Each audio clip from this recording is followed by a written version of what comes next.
this chit chat. Grab your popcorn, sit tight, we're ready to roll. In the heart of Sacktown, we're feeding your soul. In the King's Court, the vibe's electric. If you don't like that, we're here to correct it. With the best in the game, we're raising the bar. From the hardwood to the airways, we're the King's shining star.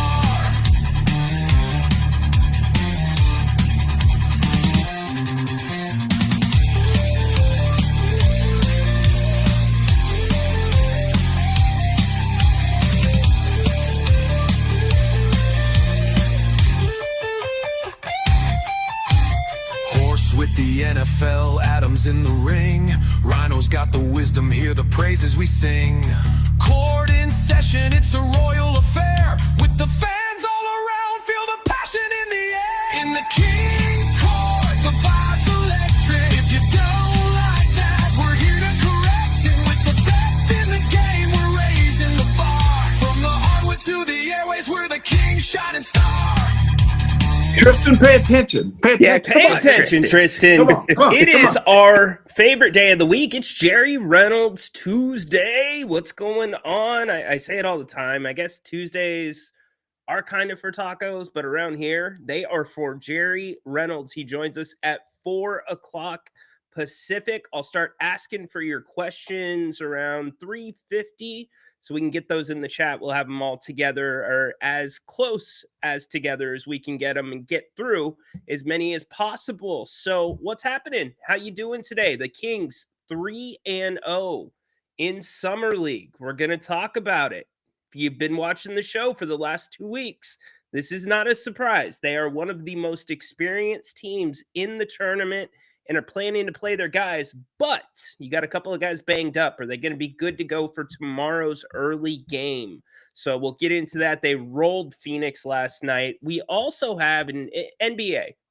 There's no sound. So Mr. Ears, Commissioner Ears, do me a favor. Don't copyright violation us for what I'm going to do. I want to run down some plays from last night that just are kind of standing out to me. Even though it is Summer League, and I'm going to ask Jerry Reynolds about his thoughts on Nique Clifford. Nique is making some plays that, you would expect Devin Carter, quite frankly, to be making at this point where he was drafted. And Nique obviously drafted much higher or lower, than Devin Carter. We're also going to look at some of Devin's plays because we've talked about the differences in their games. Yesterday was real heavy on, the situation Devin's in, and kind of doubled down last night when Scott Perry stepped up to the mic and joined the broadcast. He was asked about both players. And I go back to some of you on X that blew me up for saying, I'm hearing Scott Perry might be looking at Nique as a 1. And everybody just starts freaking out. What are you talking about? You're crazy. Well, starting to look that way. If this translates, could you have a rookie that might be better than Dennis Schroeder? Now, that's a big jump. We're not going to go there yet, but it's a question that we can kind of begin flirting with. You can't quite ask it. But we can start flirting with those thoughts with what you've seen with his play. He puts up 19 again last night in a winning effort. He's just a high IQ player. There's a smoothness there that just you either have it or you don't, which led me to this question. I texted it to Grant last night, and I'm not sure if Grant talked about it on his show, but the question that popped into my head after our show yesterday was, are point guards taught or are point guards born? Do you just have to be born a point guard? Because it really is one of those positions that is so much about feel. I don't know that you can turn somebody into a point guard, a quality point guard. I kind of feel like, and I lean towards, you're born a point guard. It's the position you're meant to play. You have just been given a different set of skills. And I'm not saying Nique Clifford is there yet, but I'm going to ask Jerry that question today. Who knows? Maybe I'll get one of these. Ooh. That's a great question. We always shoot for one of those, by the way, every time Jerry's on. Maybe I'll get this. Oh, boy, that's a tough one. Now, see, this guy knows basketball. Or he might be like, Tristan, come on, pay Rhino. attention. Pay attention. Come on, Tristan. Come Come on. on, come on, come on. So we'll see. Lucky to be joined by Jerry here in the 4 o'clock hour. Nape's back with you tonight at 8 o'clock. Join him for his show. Oh, that's the background.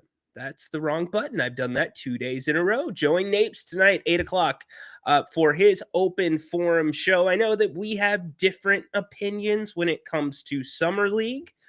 I dig into it a little more because I am very much into analyzing the G League, the player development side of things with the Kings and the NBA. But Napes will be here to talk to you again. The Kings back in action tomorrow. They've got the early game, 12:30. I believe that's their only game at Thomas and Mack right now. And it's interesting how this plays out. The Kings' destiny is kind of in their own hands. I'm going to talk about that in a minute. Do you think anybody out there is holding that plus 10,000 ticket for the Kings to win Summer League? You think that would pay pretty good right now? How are you feeling if you're holding that ticket? I mean, you're not feeling like this is a slam dunk, but you're starting to feel a little bit better because San Antonio, I don't know if they're going to run. And by the way, Harper looks really good, really good. I don't know if they're going to run everybody out.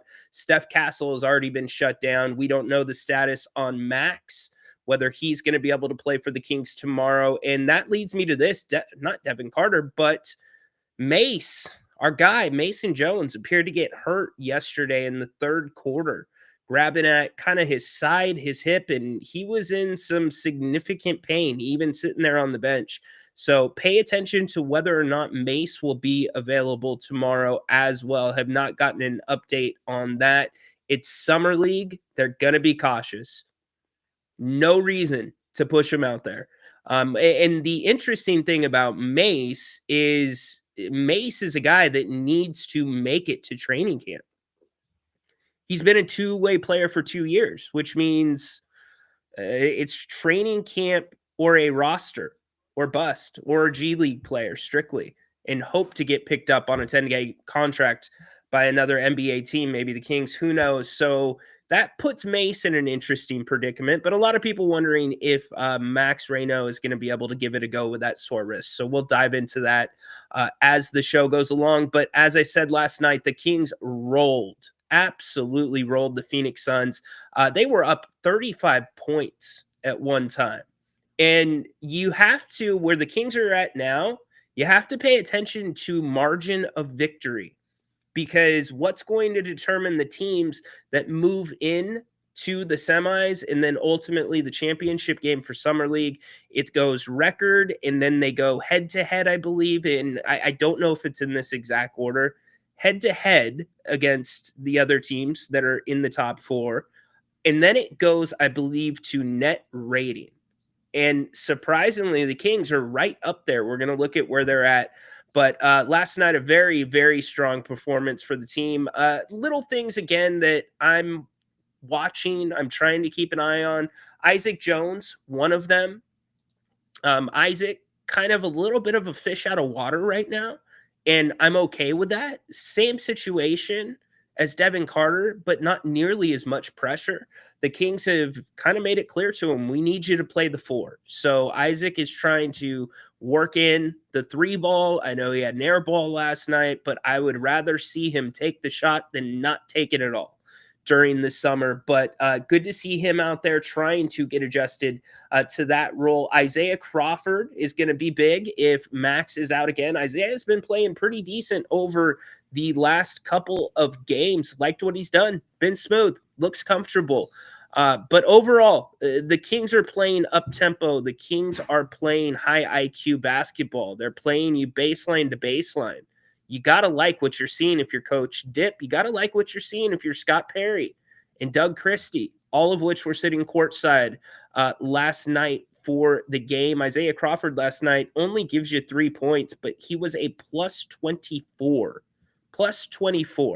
in the plus minus. So doing the things that do not show up on the stat sheets. As for the standings, let's look at them. Here's where you're at right now. So the Kings do have one thing going for them. Tomorrow, the Spurs are actually playing Charlotte. Charlotte is 3-0 as well in Summer League. So is that going to put one of those teams out? Probably. So the Kings, first and foremost, need to handle their business.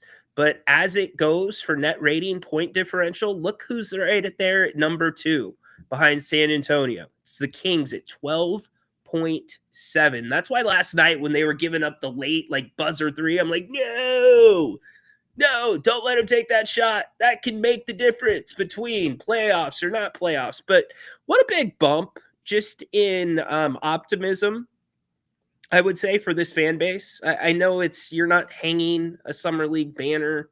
You're not going to have a parade, but just to see this team play decently this summer and really looking like Nique Clifford is going to be a pretty good player. At least a guy that will be in the rotation for the Kings when we get around to October. And it begs the question now, how do you look at things if you are Scott Perry and you're still considering a possible Kuminga deal? I think you've got 2 players that are up for consideration. I still maintain the same opinion about Malik Monk, that I don't think you give up on him yet. I think you still need him as a creator on this team until we for sure know that Nique can create. Dennis Schroeder's going to create. But it's probably him or it's DeMar DeRozan if you're going to go after Kuminga. So how do you feel about it? And could Devin Carter be the last piece to that? Devin, again, where do y'all stand on Devin? How did you think he looked last night? Love to get your thoughts on that. We're going to hear some Scott Perry here in a second. By the way, the Kings' next game tomorrow, 12:30, as I said, they'll be playing Cleveland. So Cleveland, they've got to take care of their business. It's an early game. The Kings have had later games. Don't stumble on this one, and you will have a chance. If the Kings win this one, I am about 85% sure they make it into the elimination rounds of the tournament. So the table is set. We've got lots to talk about. I've got some video that I want to go through from last night's game. Got Scott Perry audio and Jerry Reynolds coming up at 4 o'clock. So what do y'all want to talk about? Let's get to the chat. See what's popping. How's everybody doing? Anything that I've left out? Yes, I know you've got the All-Star game tonight. Not really interested. Are y'all interested? I'm not. Home run derby? Oh my gosh. How about the Yankee? What did he hit? 2 home runs coming off an injury? I give him a tip of the cap for going up and doing that. That is not easy to do. We don't need another ball hog. Who are you calling a ball hog? I agree. BJ, keep Monk if possible. Peter, our statistician and front office specialist. Kings have 14 players on the roster with max, so they only have 1 space available. Hard capped at the first apron of 195 mil, a little under 10 million that the Kings can spend. Elmore, yeah, John Elmore looks and plays like he's been in the league for 15 plus years.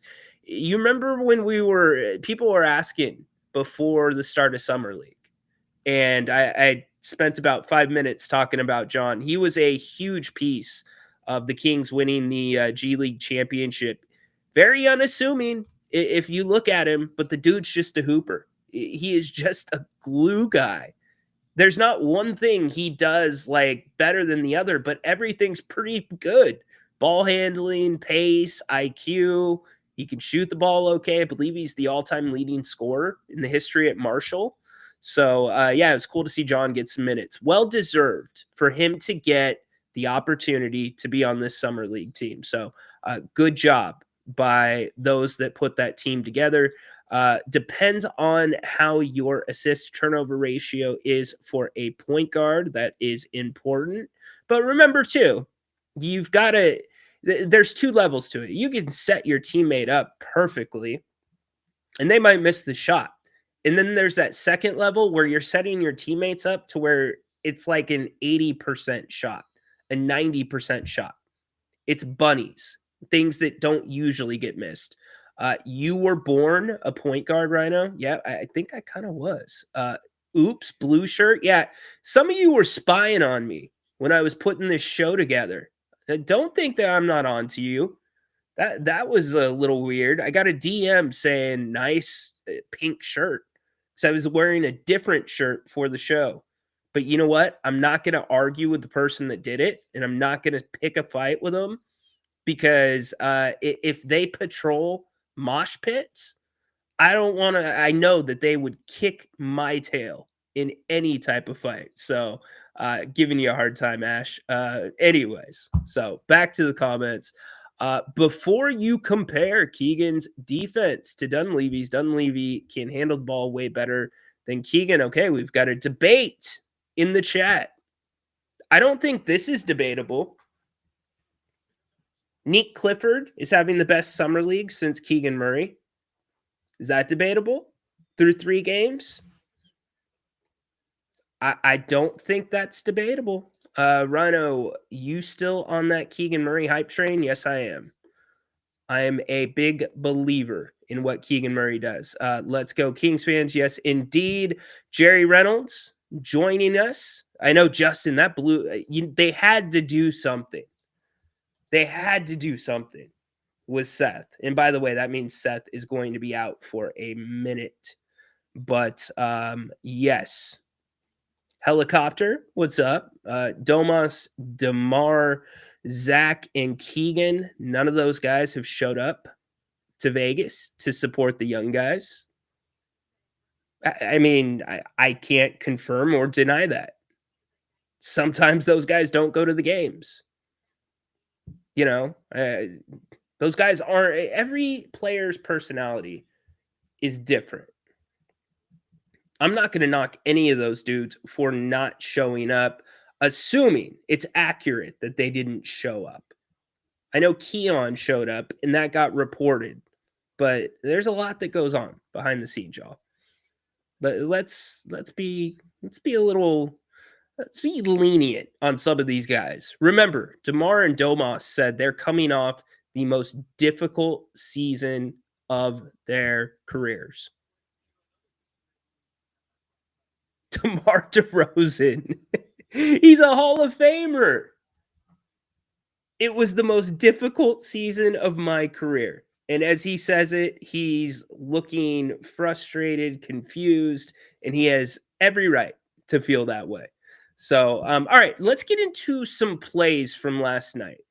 Here, I want to show you some of the plays that really stood out to me. I apologize in advance for the shoddy camera work. You got to understand, it is when you try to screen record things, like if you're streaming on DirecTV, if you're streaming on ESPN Plus, if you try to screen record anything, it just gives you a black screen.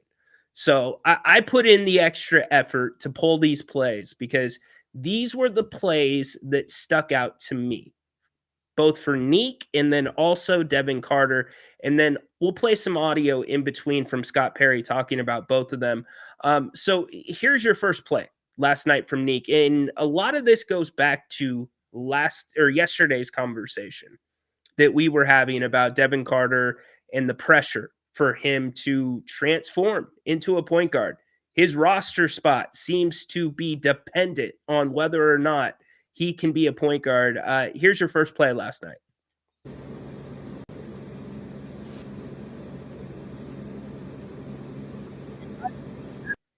Was after a made basket on the other end. That's what made that super impressive. Because the Kings are trying to push it just like Stockton does.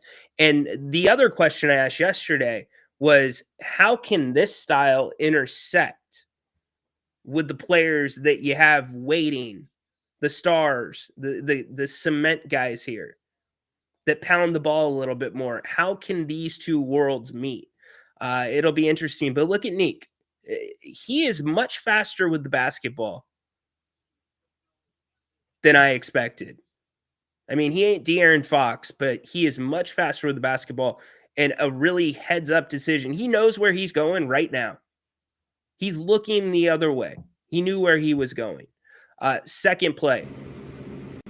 A lot. Here's Devin bringing it up. Or excuse me, Nique bringing it up. He read the floor. Everybody's playing down. Everybody's down. Everybody's down. Boom. Right there. Mason Jones. Not only is he bringing it down, he's bringing it down quickly. And so those are kind of the little things that some of us, and I think Scott Perry is really excited about. Here was Scott Perry yesterday during the game. A lot of those variable boxes that you mentioned a moment ago, creating opportunities for teammates and for themselves. Nique Clifford has been brilliant here at times early in Summer League, and his versatility seems to be something of a huge asset. I mean, you can plug him in a lot of places. There's no question about it. We've been talking about it back and forth, watching him from the first practice throughout Summer League. This guy's going to be able to give us some time, I think, at all three perimeter positions.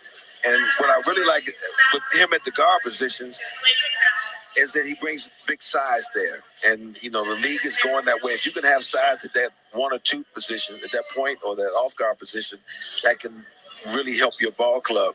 He really passes the ball extremely well with either hand.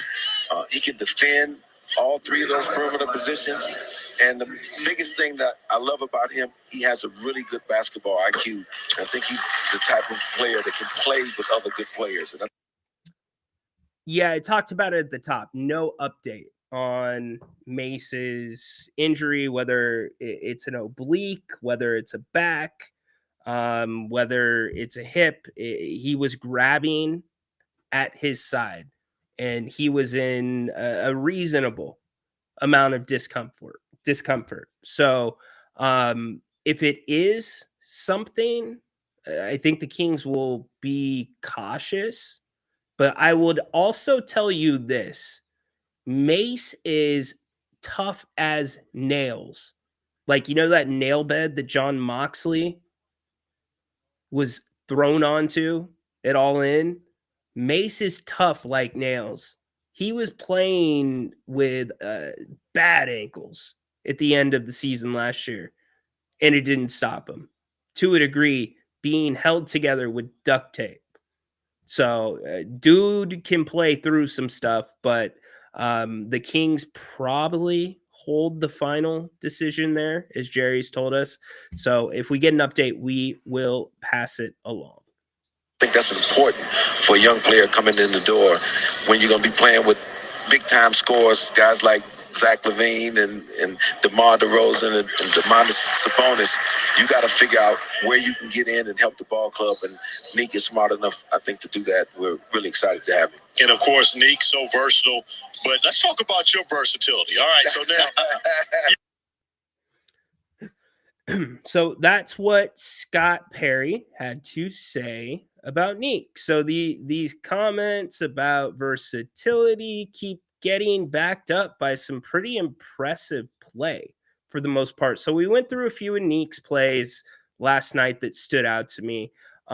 Let's see. Is this one we already hit? No, we did not. This is a move that, like, Phil Handy, who is one of the best player development coaches in the NBA, this is a move that he works so much on with your top level guards. I mean, like your all-star Hall of Fame level guards. It is it's not a natural movement. And so this was early in the game where Nique makes this move, hard crossover, step back, gets fouled. Super impressive. That had me like, okay, like the development is a little bit more there than I thought. And then there was this. Look at what Nique does. This is an incredible play by Nique Clifford. Rookies don't that shot usually in their game. Look at this. Boom, boom. That's another Phil Handy special. Incredible stuff by Nique. Really good stuff. I am blown away. Blown away by his smoothness and just how he operates. His build, too. I saw the picture with him versus BJ. Not even close. So let's look at some of the other plays from last night. We hit that. Okay, so here was Devin Carter bringing the ball up last night. I think this is a great example of what Devin did last year with the ball. He could get into the lane, and then it would be kind of pounding, dribbling around. He'd get a floater up, or he'd get a foul, or it'd be a turnover, a block, whatever. But that was a very common play. For me, this is Devin Carter's comfort zone. This is what Devin Carter wants to do or liked to do in college, usually coming off of a screen rather than bringing the ball up. But this is standard operating for Devin. But again, the ball pounding. Have to go around in circles, not sure. We're looking what's going on. He finishes. Awesome. But what happens when that doesn't work out so well? Here's Devin bringing the ball up last night again. Pushes the pace. Doesn't work out. Kings balance it back out. And look what ends up happening. You end up getting a 3 from Nique. That same play. Or excuse me, a great dish from Nique. Look at that. That's where I say, like, that these are the court vision is something you just can't be taught this court vision. He knows where the defense is at. He knew, think about this, he knew that back defender was late. And his back is turned to that defender. Check this out. He knew that guy was out of position. He gets the ball.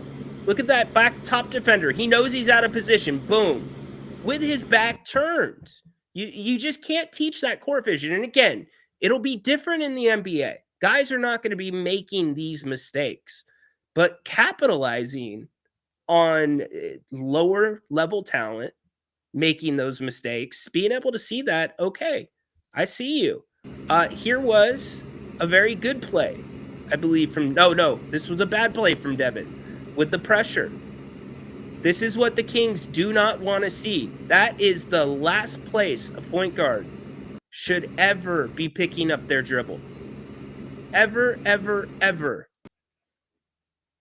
And Ryan Dunn is a pretty good player. I do have to give him some credit as well. He is an NBA level player, so that's some NBA level pressure. But this is not where you pick the ball up, and look at what it does to the offense. He's stuck. So now the offense, look, Mason's supposed to be coming off of a screen from IJ.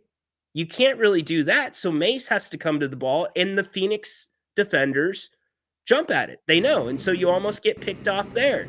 And now your offense is completely out of sync for the most part. Mace makes up for it. Or no, Cliff makes another just stupid pass.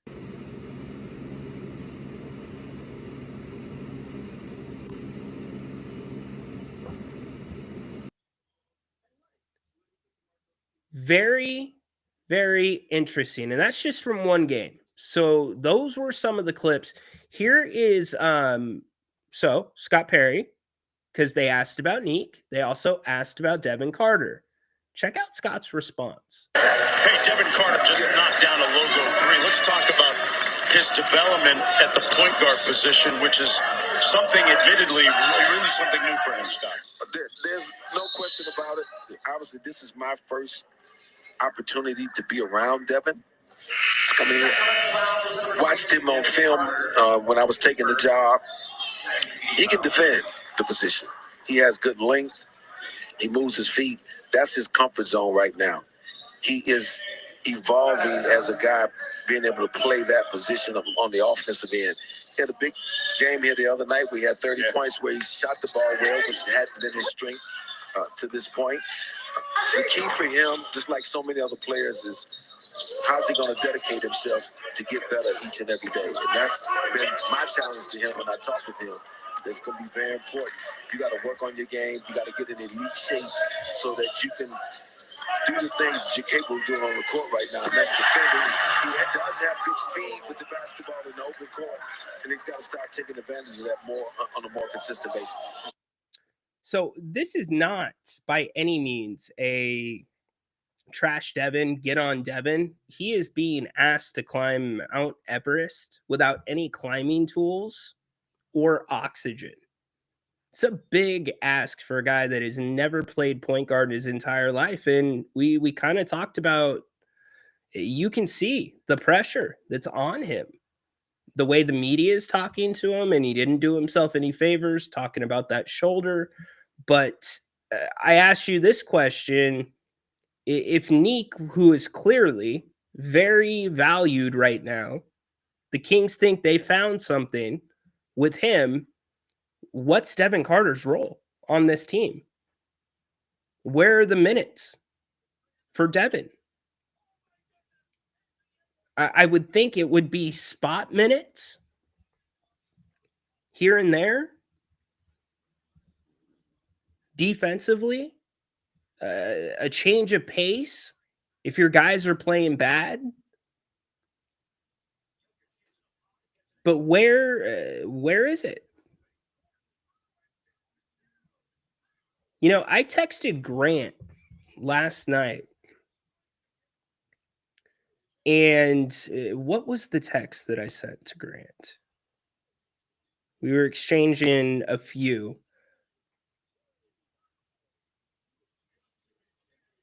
It was about... Oh, here's what I said.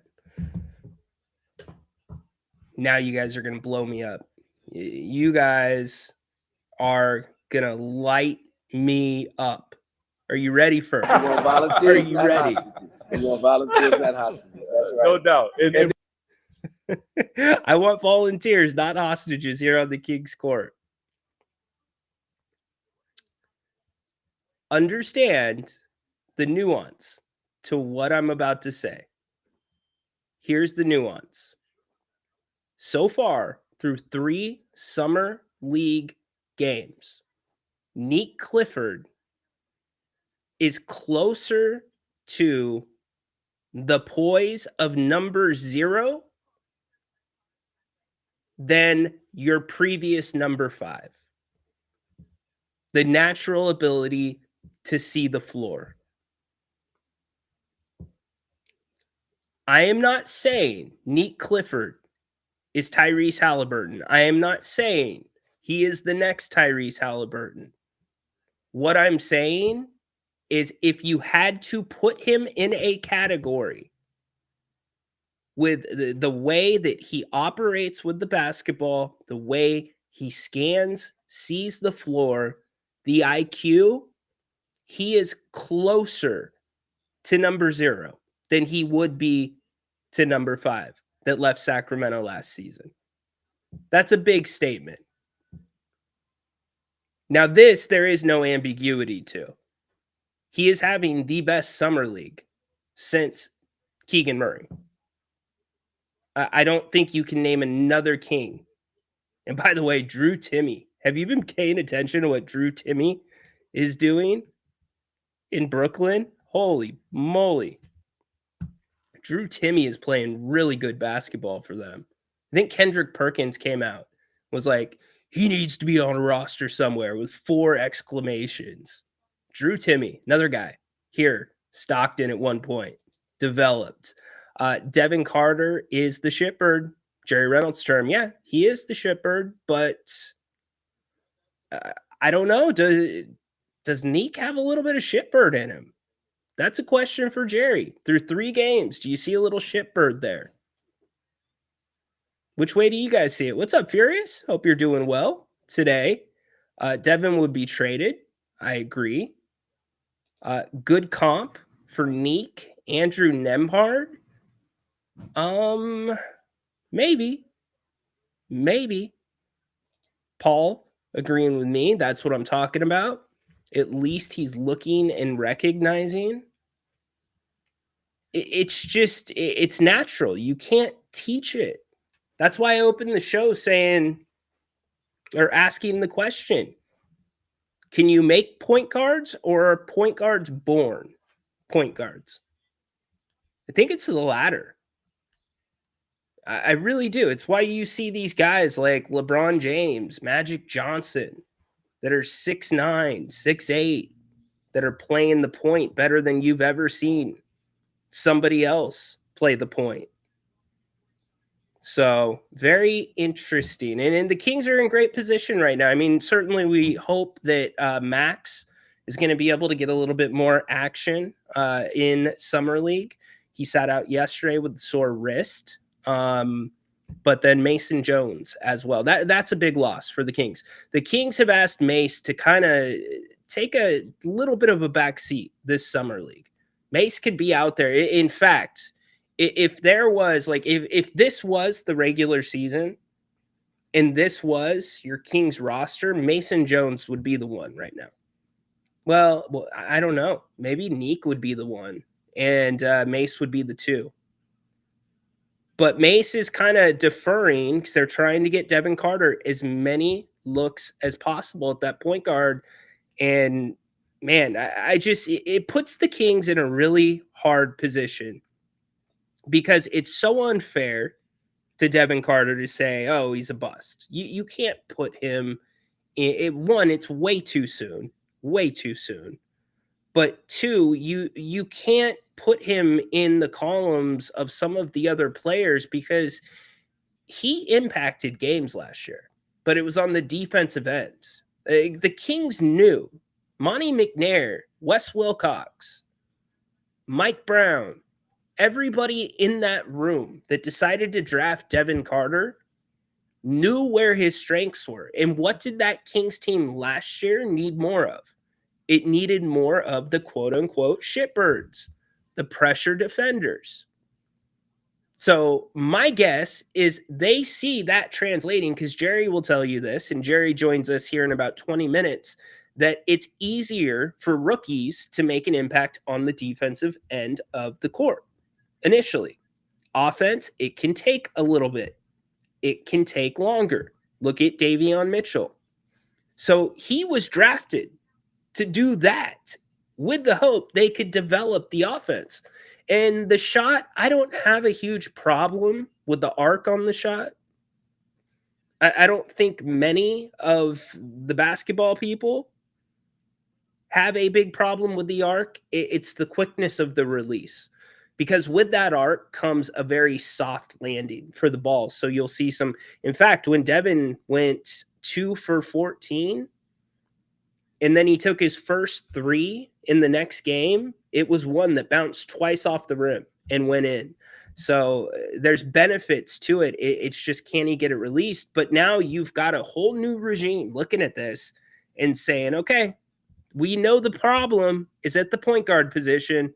We've got it circled. Domantas Sabonis has been knocking at all of our doors saying point guard, point guard, point guard. So we've circled that. We have limited resources. What can we do? You identify Dennis Schroeder as your first target, your main target in free agency. Okay, well, you got a point guard. Devin, we know you can play D. And what's funny and what makes this so interesting is Scott Perry keeps talking about we defensively, we want to be defensively identified. We want pressure, but you don't have the ingredients to do it right now. Or at least you don't have the ingredients that can do it well enough to lead your team to victories night in and night out. You don't. You've got 3 guys. You've got Keegan Murray, you've got Keon Ellis, and you have Devin Carter. I said it yesterday. This is a completely different conversation if Jake LaRavia is still in Sacramento, because now you have 4 players that can switch, and 2 of them can play 1 through 5. So that kind of changes the way I think that they have to look at the makeup of this team. So even though Devin is ready defensively for the most part, and I got to be honest, his defense has been spotty. He has been gambling a lot, and I get why you would gamble. You're a second-year guy. You're playing against first-year guys or people that probably won't be in the NBA. But I just don't think the Kings have enough defensively to say, yeah, we can keep Devin on there as a backup defender, knowing that he can't run the point. Or at least you are. It's unfair. I don't want to say Devin can't run the point, but I think it's fair to say through 3 games in Summer League, and I know Devin did this whole camp with his dad. It was 2 weeks trying to learn how to play the point guard position, because it was one that his father played and played very well in the NBA for a long time. But I think it's fair to say Devin Carter will not be ready this season to be the point guard.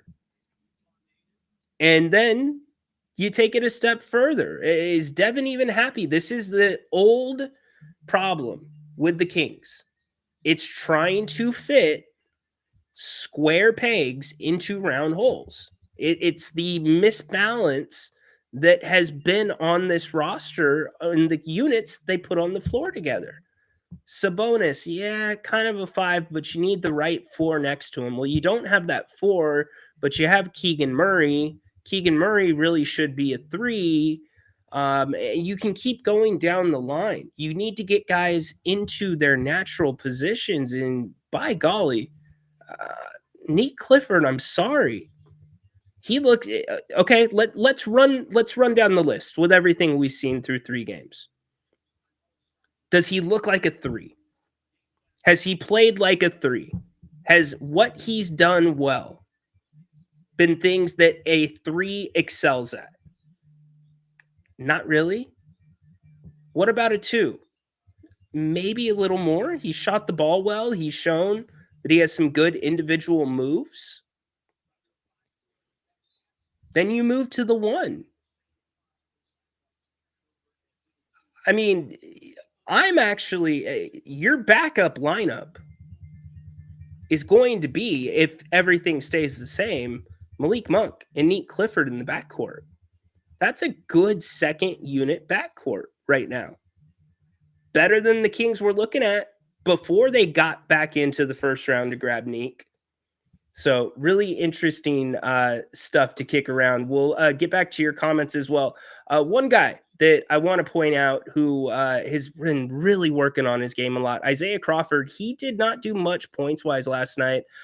He did get into double digits the game before, but he was a plus 24 in the plus-minus column last night.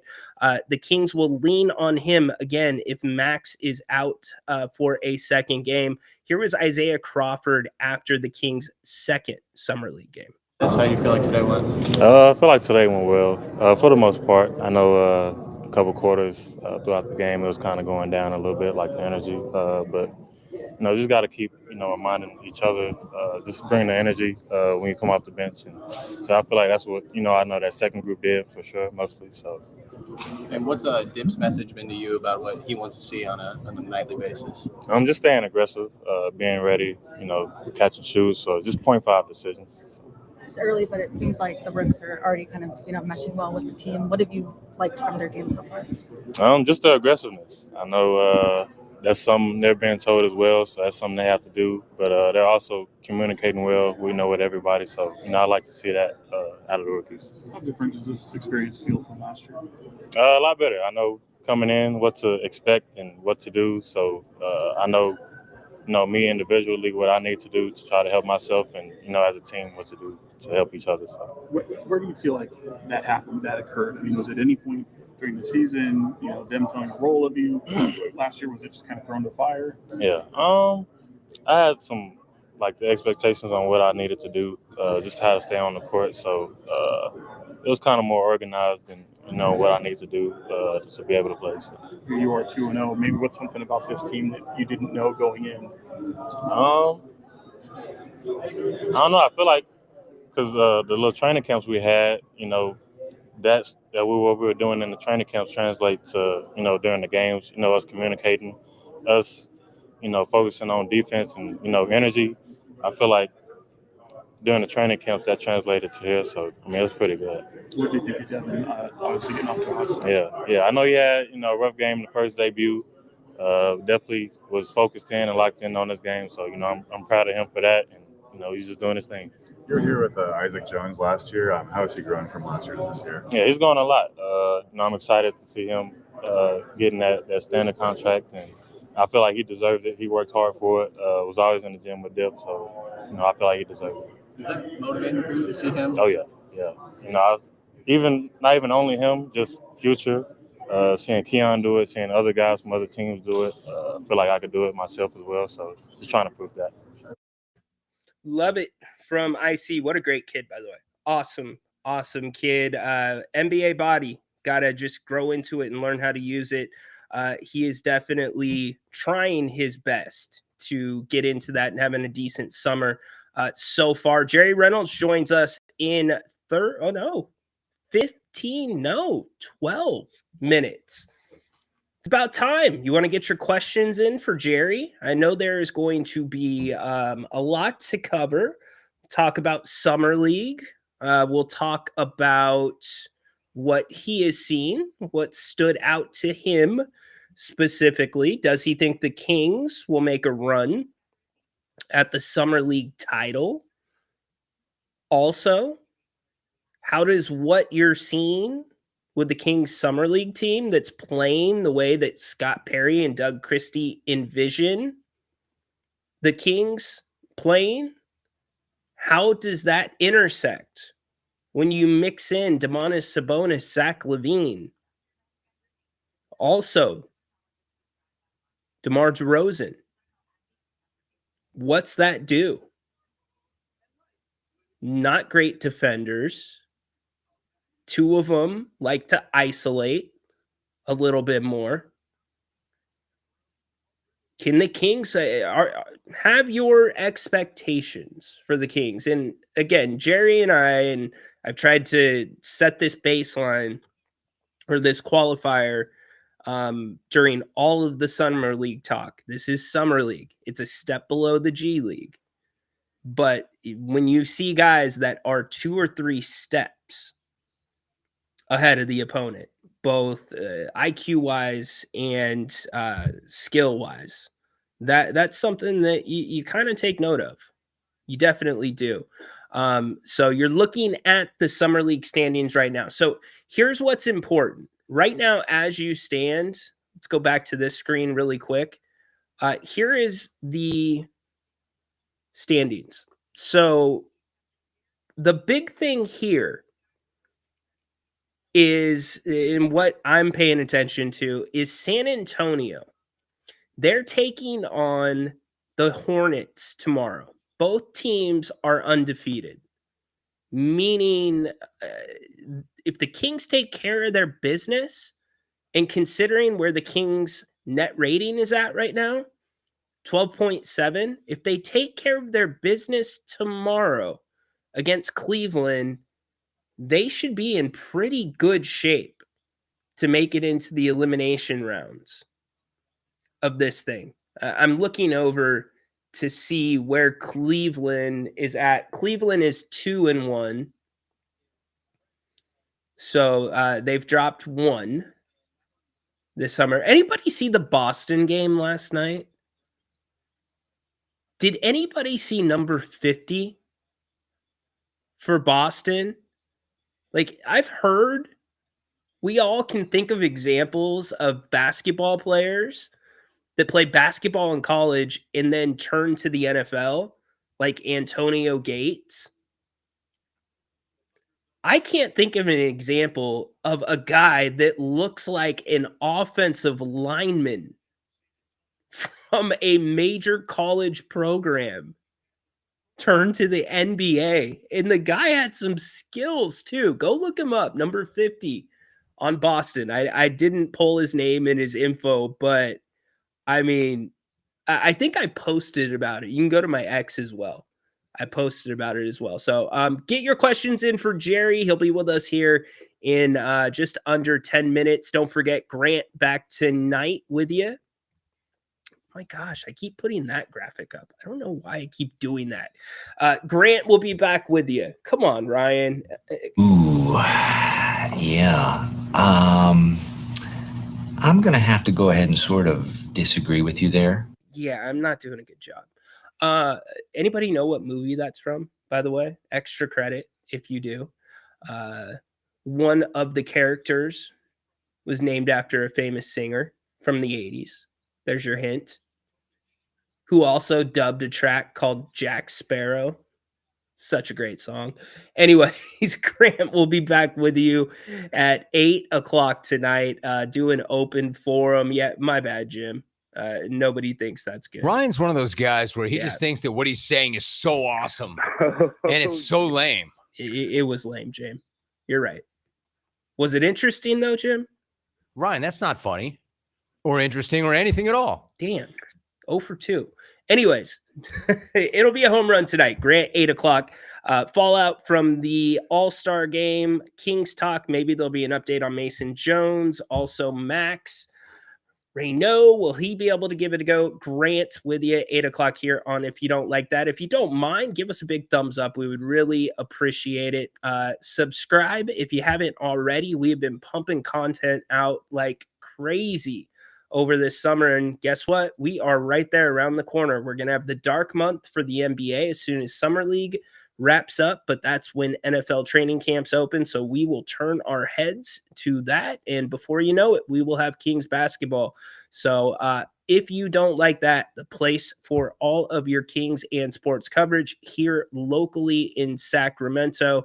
And how could we not talk about Bennett's? How could we not tell you that they are your place for prime cuts of seafood and steak here in town? I got an email from Brian just the other day. I had been telling everybody, make sure that you go to bennettsrestaurants.com. If you want to, sign up for the newsletter and you'll find out about certain things like this.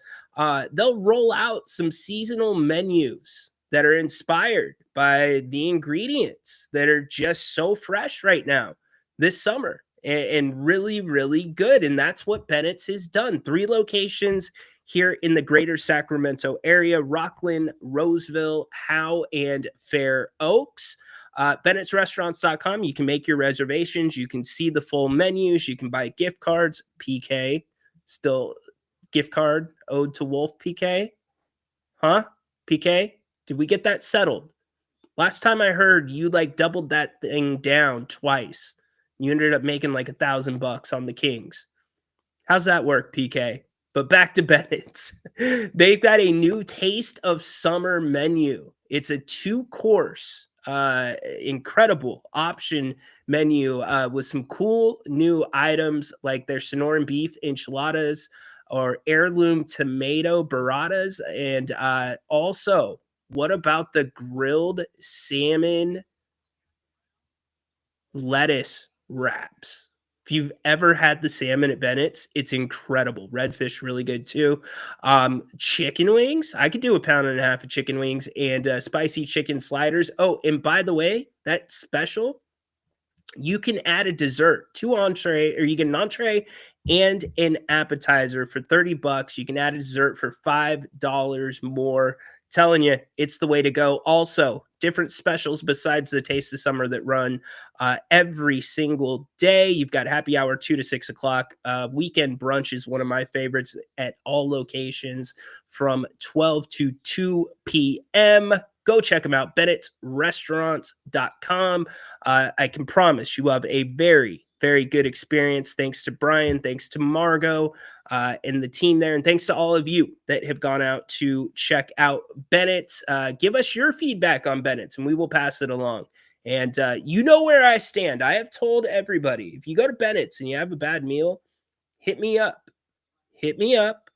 I'll be reasonable. But if you do one of those things where you order everything on the menu and you enjoy every last bite of it, and then you hit me with the bill and you're like, Rhino is awful, then we might have a problem. And by the way, you're going to have a bigger problem, which is karma. Like, you're not going to know where to turn. Like, if you order a burger someplace, you're going to be thinking, uh-oh, is this going to be the Kobe burger? Is this one going to make me sick for 2 days and affect my basketball game? So I'm just saying, I stand to that, but make sure you don't mess up your karma either. Go check them out. Yeah, some of you got it. Office Space. The Cobb salad, awesome. The steak Cobb salad. Do not fight me on that. You can do steak on a Cobb. You just have to take one of the other elements out, like turkey, right? Come on, man. This is Jerry Hour, not wrestling. Yeah, he's going to come in here probably with some wrestling questions for Jerry. I'm sure of that. Oh my, Tristan, you're going to go there, man. We've already got a wrestling question for Jerry. We've got 2 wrestling questions for Jerry. Do we not have any respect for Jerry Reynolds, Sacramento's grandfather, the freaking media entrance at the Golden One Center is named after him? And you're going to hit him with wrestling questions? Man, come on, y'all. You got to do better than that. Come on. As we can ask Jerry what position, Nique. Okay, we'll get that in. Ryan, have you watched Yang Hansen play? No, I have not, Andrew. I've been pretty Kings heavy because I've gone back through and watched each game a couple times. But I will go look at those highlights. Hate to lose Devin, but a solid point guard play. It is. It's kind of the key to things if you're going to make this function with DeMar DeRozan and Zach LaVine and Domantas Sabonis. Your best Domantas Sabonis, even though he is capable of playing on the perimeter, your best Domantas Sabonis is playing from 10 feet in. 10 feet in. You don't want him out on the perimeter as much unless you're doing a pick and roll in which he's rolling to the hoop. If you're letting Domas operate in his areas, and he's not that guy either that you're going to go to ISO, you know, he's not known exactly for his post moves. If anything, he's known for his pump fakes. But when he's around the rim, the ball usually ends up with him. So it's really hard for him to get those offensive boards if he's having to play the point. So that's why the point is very, very important. And then just all around, if you're looking to play a team-oriented style of basketball, you've got Sabonis that can move it. Hopefully your point guard can move it. We know Monk can move it. Looks like Nique is going to be able to move it a little bit. So it's mutually beneficial for everybody. Mutually beneficial. Yeah, you know what? We're not talking a lot of Max. Max looked really smooth in his first. And here's the thing. Those guys should. They're older than some of the guys they're playing against. I would venture to say most of the guys they're playing against because they have played out their eligibility. But also, you know, they're more experienced. They're more polished. They actually got 3 or 4 years with the same program in college. That's not, and I know Nique went from Colorado to Colorado State, but you know, any stretch of multiple years at a college is worth something these days because of NIL and the transfer portal. You hear about like the NFL quarterbacks all the time that, oh, well, he's had 6 offensive coordinators in 6 years. Well, you're kind of doing that as a college basketball player if you're jumping around schools. So anyways, you know what time it is. It is that time, Tuesday, our favorite day of the week. where we get together with Jerry Reynolds here on the Kings Court, takes your questions. We recap the last week of Kings basketball. So let's get it started. Jerry Reynolds Tuesday is here. It's Jerry Reynolds Tuesday, let the good times roll. Kings legend in the house, he's got the game on a scroll. With endless coaching wisdom and stories to share. When he talks shit, birds, and Kings basketball, you better be there. Jerry Reynolds Tuesday's the place to be. Basketball magic, it's a sight to see. Chicken and dumplings on his plate. With a side of laughter, it's a perfect fate.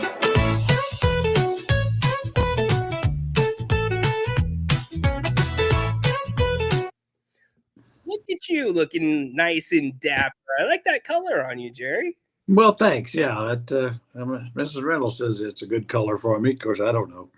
Hey, all I know is the shirt and it covers my splotched skin. So that's the best thing. Did Mrs. Reynolds pick out the suits for you when you travel on the road? Not really. No, I took care of that myself. Okay. And I always say, but basically, I got my clothes. Men's Warehouse, places like that.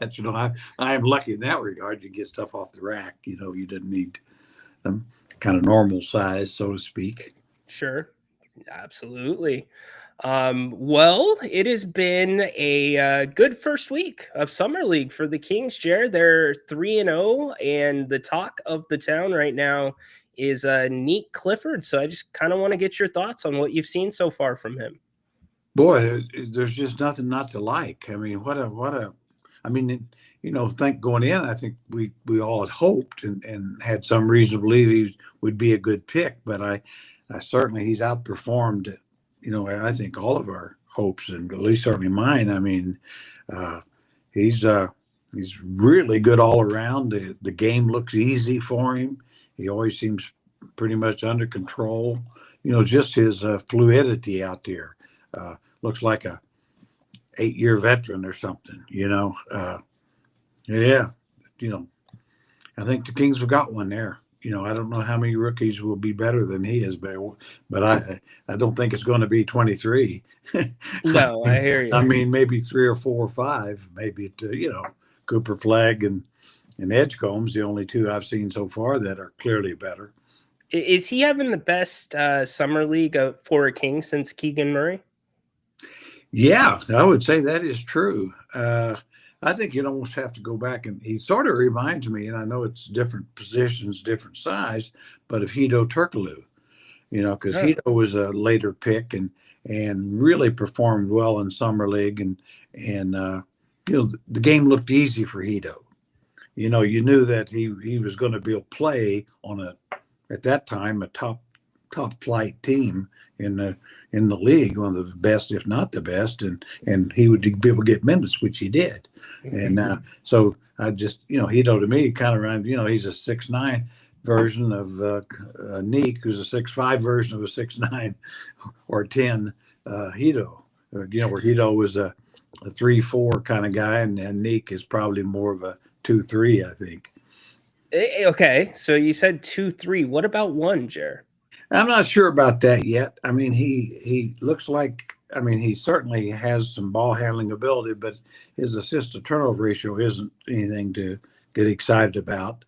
I think he could will eventually be able to play some there. I'm just not sure, how ready he would be once you get some of the smaller, quicker defenders on him.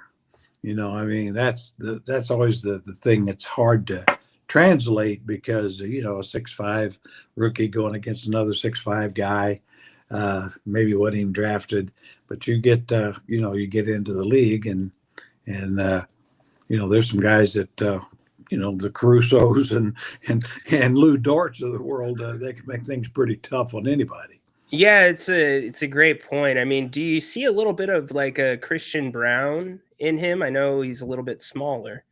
Yeah, I think honestly he's a little more skilled than Christian was coming out. I don't think he's quite as athletic. He's very athletic, but I think Brown is really surprisingly a big-time athlete. And but yeah, I think that's a great comparison. Christian was a later first-round pick, and just has kept getting better. And I definitely see that with Nique. I know some of fans on the King's Herald were trying to compare him with Francisco Garcia, who's a very good player.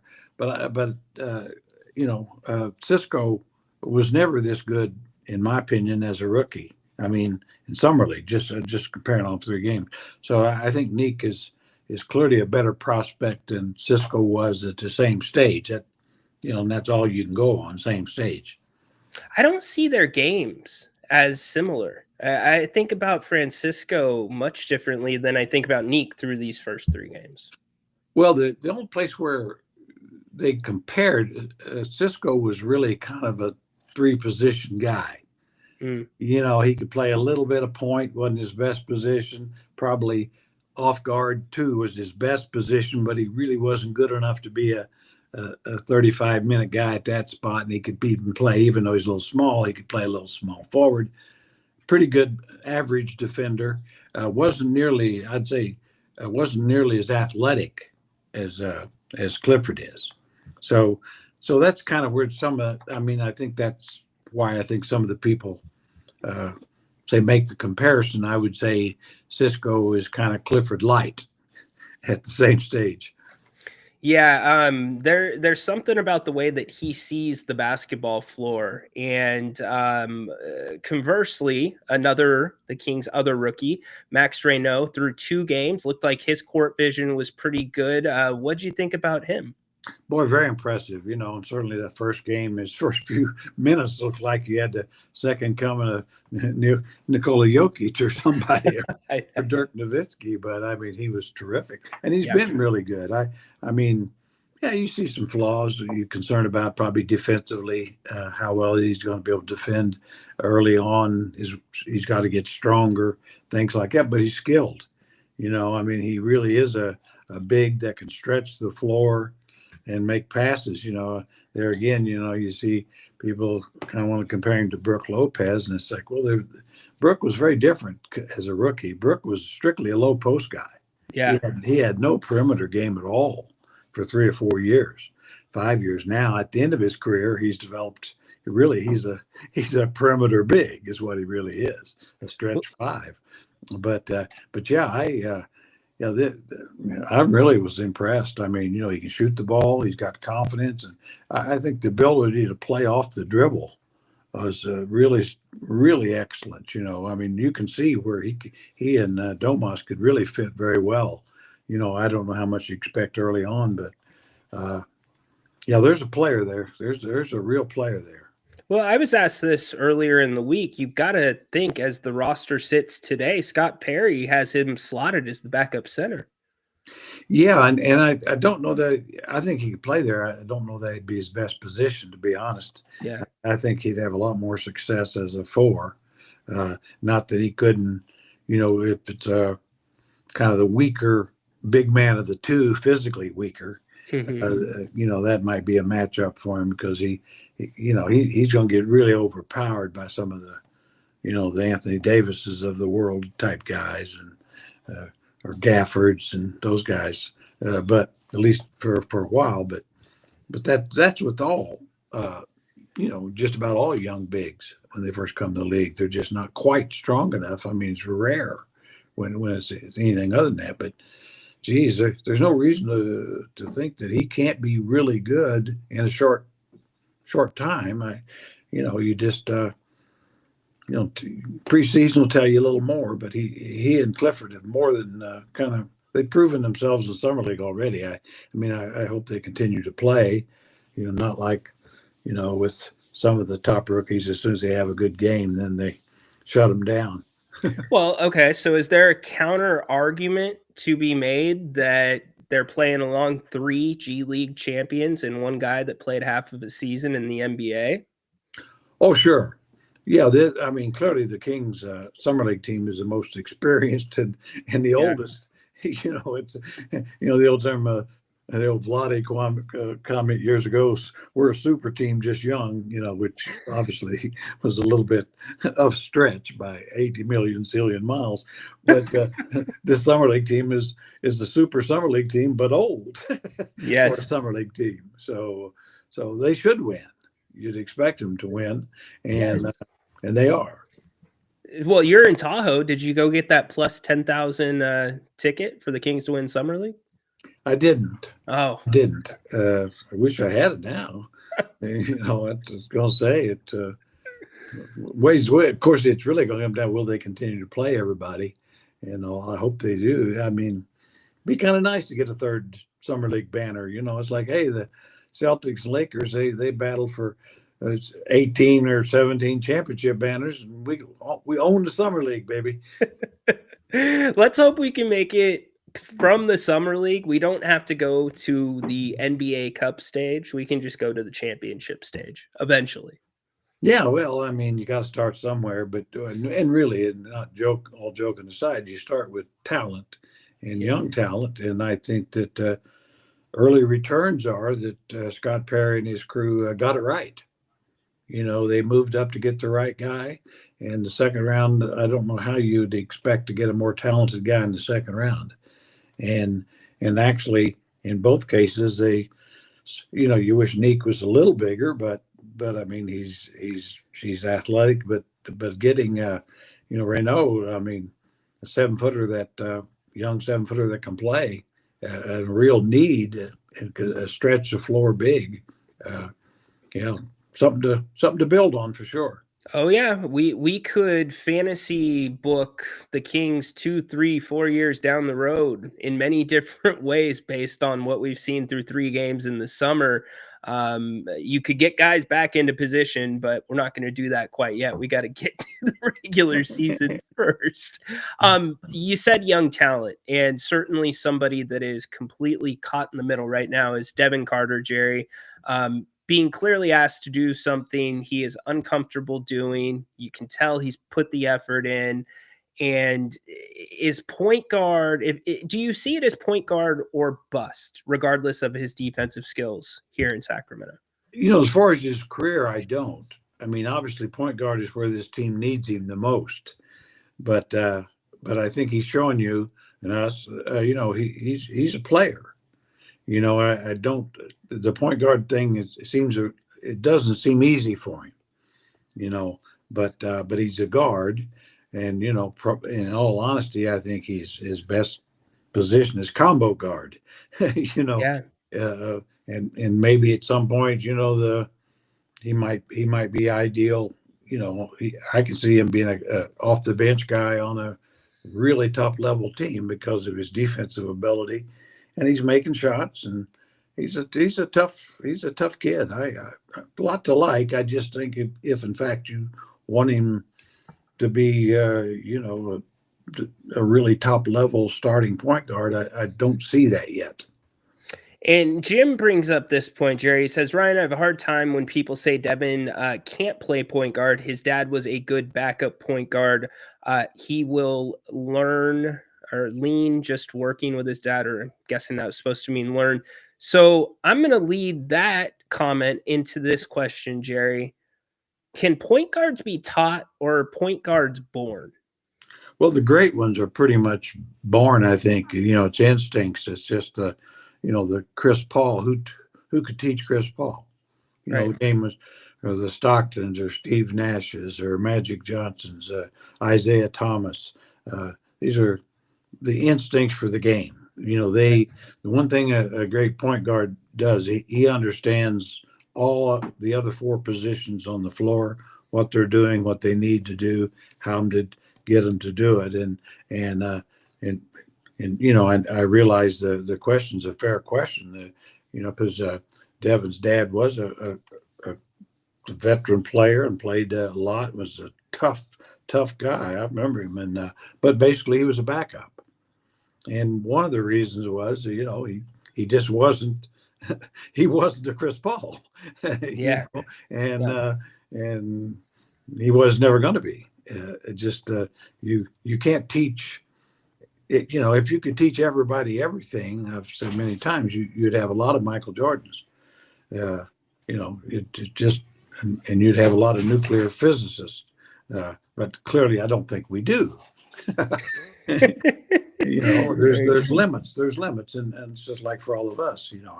I wish I'd understood trigonometry better. Right. But there wasn't anybody could make me really get good at it. Trigonometry. I have not heard that class in a while. Holy moly. Yeah, I wish I had not thought of it myself. Now, back memories.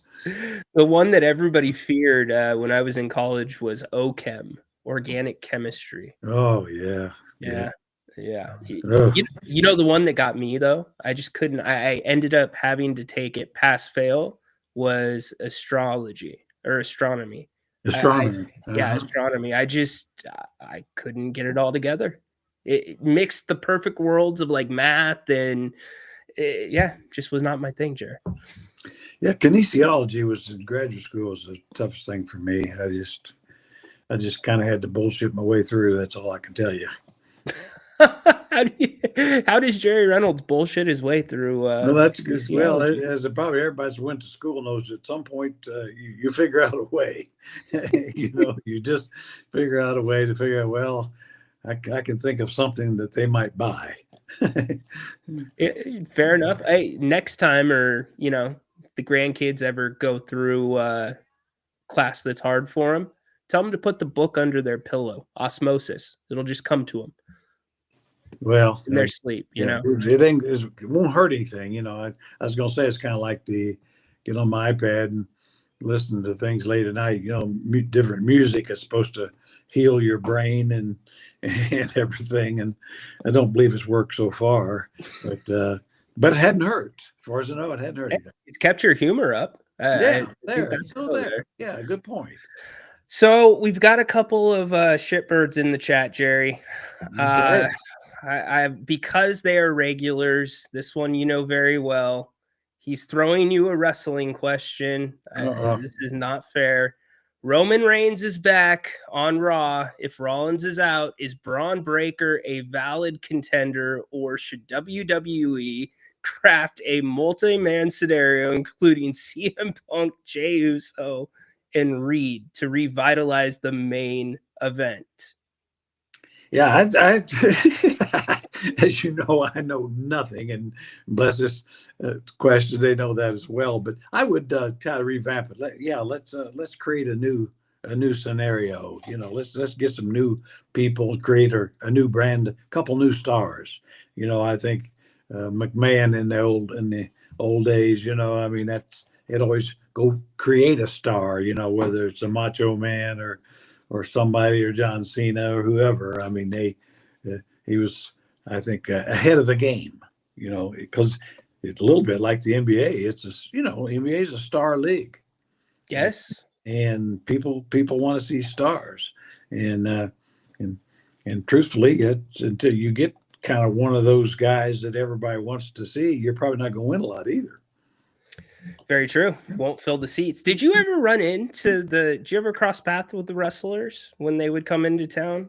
I've been to a couple, but the only memory I have, a serious memory, was in French Lick, Indiana, when I was in high school. They had a wrestling event, in the high school gym. And it's, see 1,500 or something. It was a good crowd. Well, anyway, and the big name guy at that time was a guy named Rip Hawk out of Evansville, Indiana. And so these guys, I come to find out, they kind of toured together. They go around all the small towns. Well, anyway, it was just, see them battling and, and I was like, and they thought they were going to kill each other. Then I just said, I happened to, be able to, I was helping out with the event in some way. That's how I got in there, and went in the locker room, and they're drinking beer, just having a hell of a time, man. Yeah.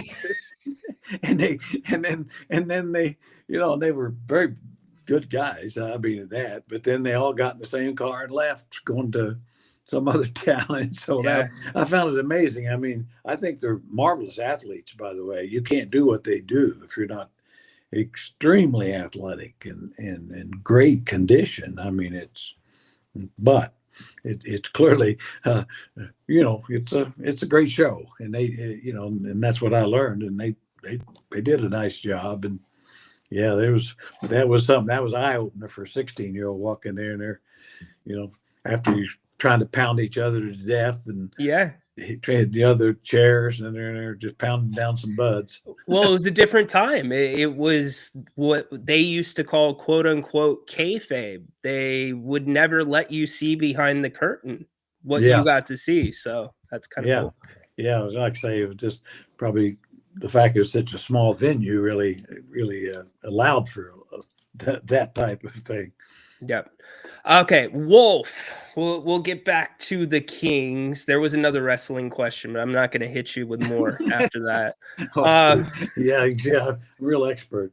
Yeah. Okay, so we were talking about Devin Carter, Jerry, with the backlog at the guard position. If he can't play the point guard, he's eventually going to probably be a very good player somewhere, or a decent player. Should the Kings move on from him? Is there a spot for him on this roster? Well, I do think how well he can adapt to being playing point, whether it's as a backup or, even could by some miracle become his best position. But I mean, they could be a place for him on this roster. Now, it may mean somebody else has to go.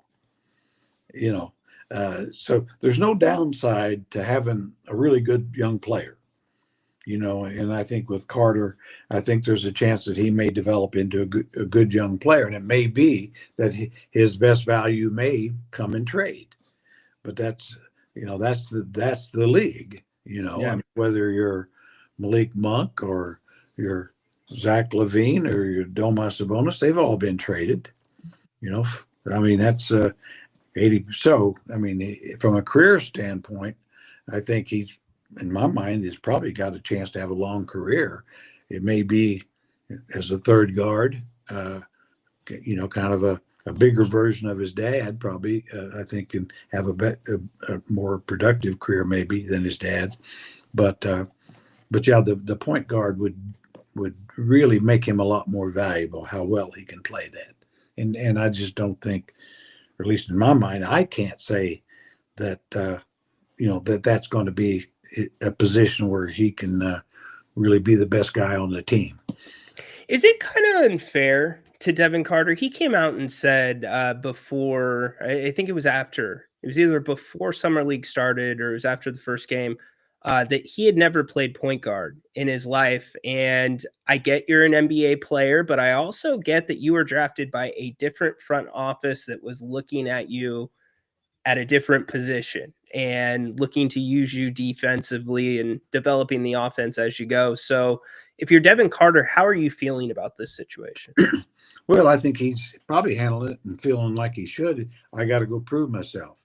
Now, sometimes as fans, we forget this is his rookie summer league. He didn't play in summer league. So he's no different really than Nique or any of the other guys. It's his first summer league. I mean, he's had advantage of playing the NBA, but he had never played in summer league, and so he was denied that as a rookie. So yeah, he's probably wondering just, okay, what is my future? But the thing he's got to focus on, just like every other player, really, you're playing for the league. You're playing for the Sacramento Kings, but from a career standpoint, you're always playing for the league to establish value. And I mean, we've seen that. The recent most example is Davion Mitchell. Yep.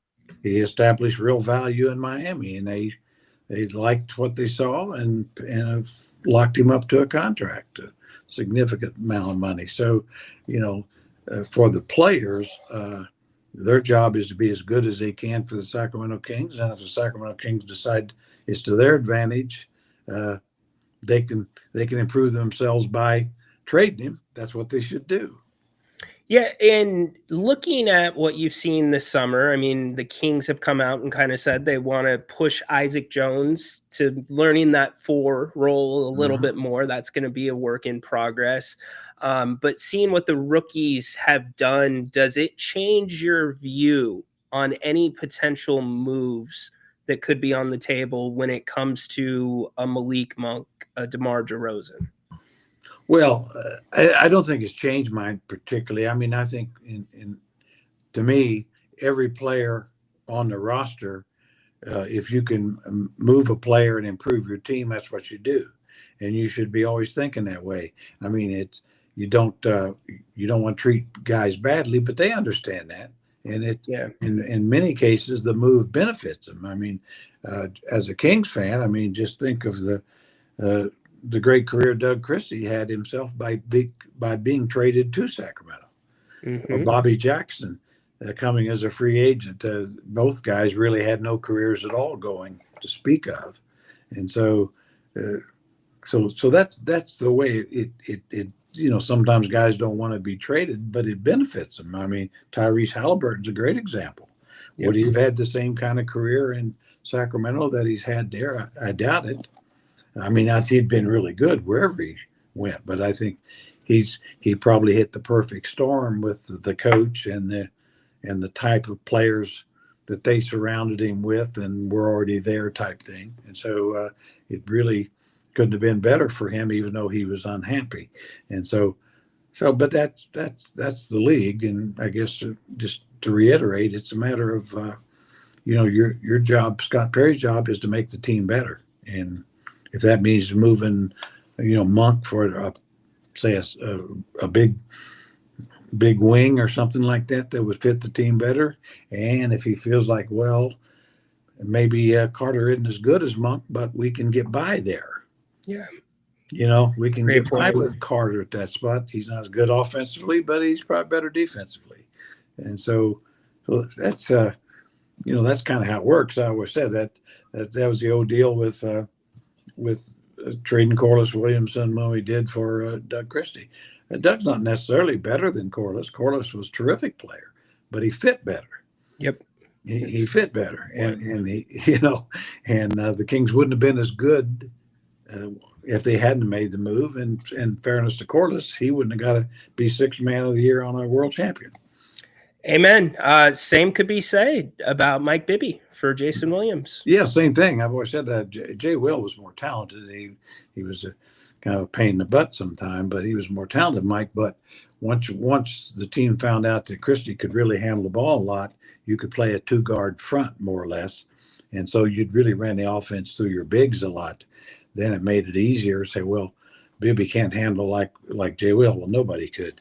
But he's a better shooter and a better fit with Christie.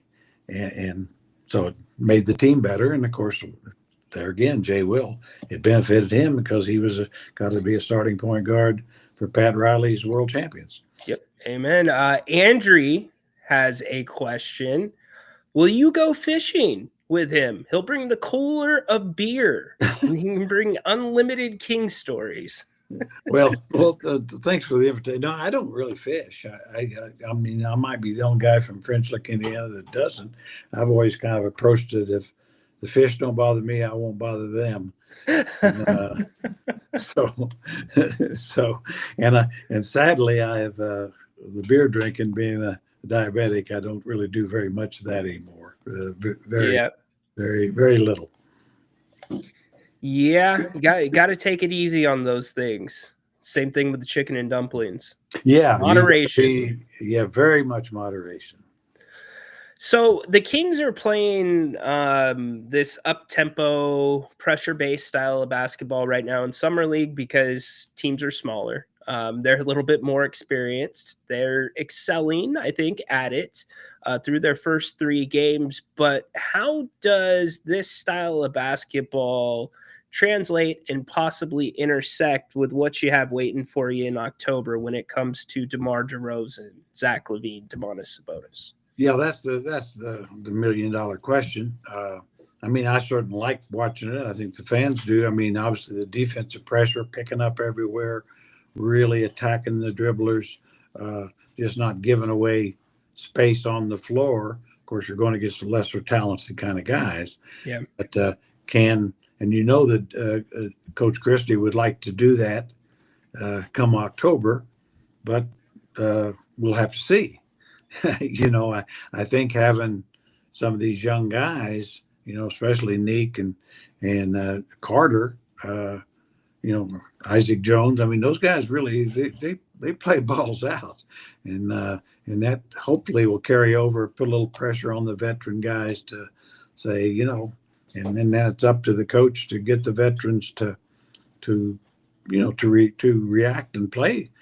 Pick up, work harder. Maybe you'll play less minutes because you got guys behind you that can play more. And conversely, maybe if they won't really get out after it defensively like you want, you can always say you can have a seat over here with us, and kind of the minutes aren't guaranteed.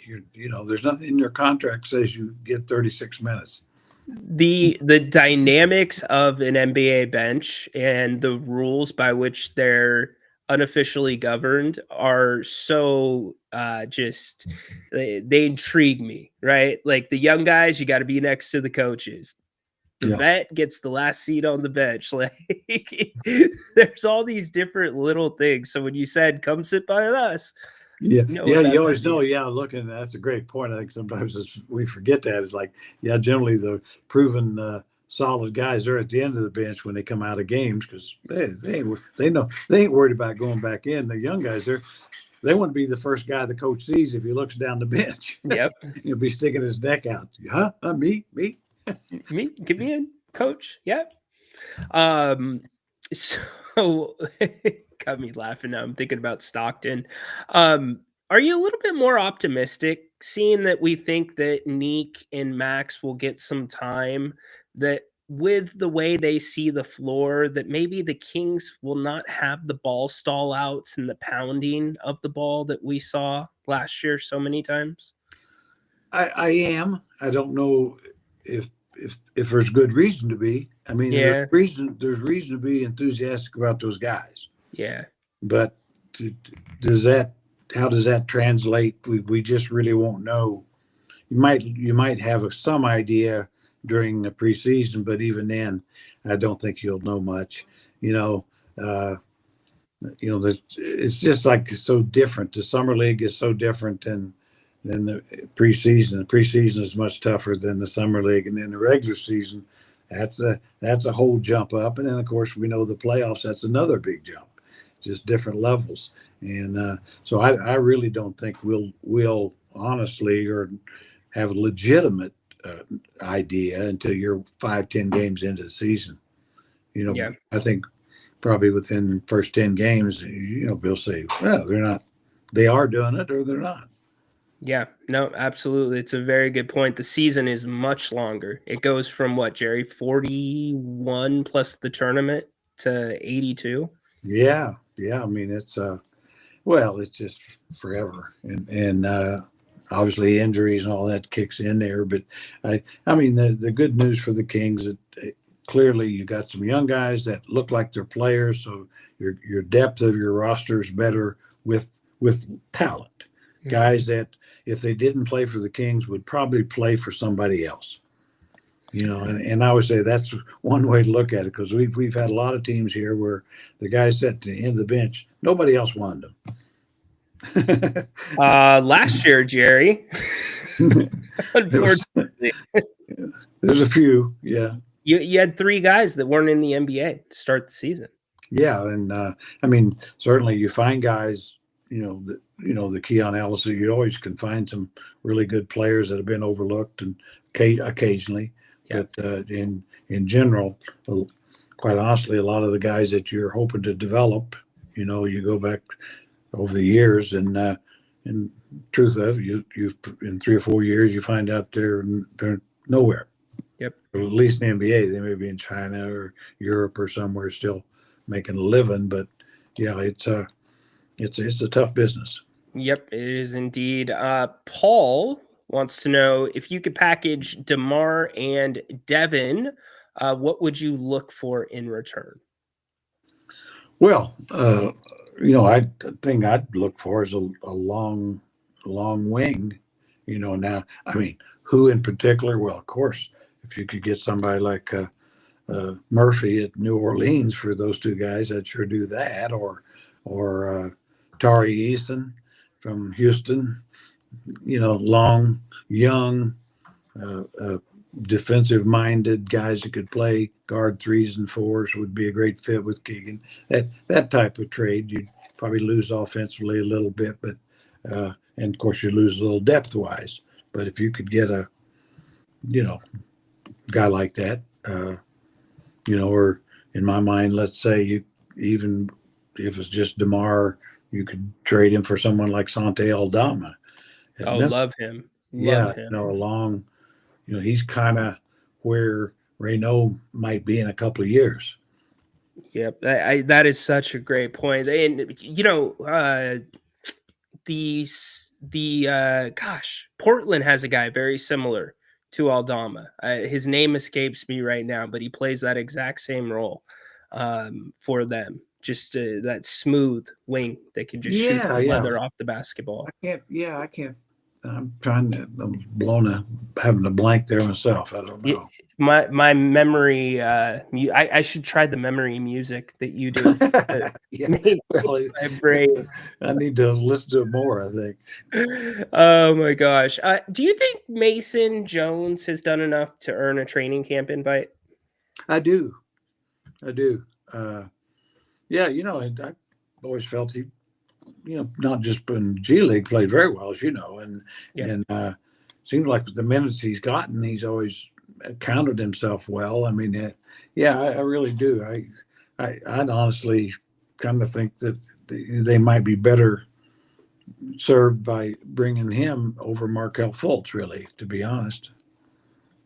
I am 100% with you. He's brought you a G League championship. I understand it's a step below. He's a guy that's done everything and more that you've asked, and transformed his body, his game, mentality, leadership. That's a kind of guy, energy-wise, that you want at the end of your bench. And Jerry, he can play too. I think, to your point, I think, if injuries happen, I think he's a guy you feel like, hey, we'd have some confidence putting him in the game. Mm-hmm. You don't want to have wasted roster spaces, but he's clearly done enough in his G League career, and then what limited minutes he's gotten, in the league itself, and then plus summer league in the last couple of years. Yeah, I don't know. I'd have to think he's created a little bit of interest in the league itself. I agree 100%. He's at that point where he's already had two-way deals, so he's got to land a job somewhere or go back to the G League and keep grinding. Yeah. So, Denny Advia, that's who it is. Oh, yeah. Gosh. Yeah, he's a guy who's just found his game, kind of. Is a lottery pick with Washington, I think, 9th pick. Just didn't quite put it together. You saw bits and pieces of it, but Portland was a great fit for him, and really to me, reminds me of Franz Wagner in Orlando, who's classified as a star. But this kid he's right there. Yeah. Hey, you better watch out for Orlando. They might sneak up on a few teams this year.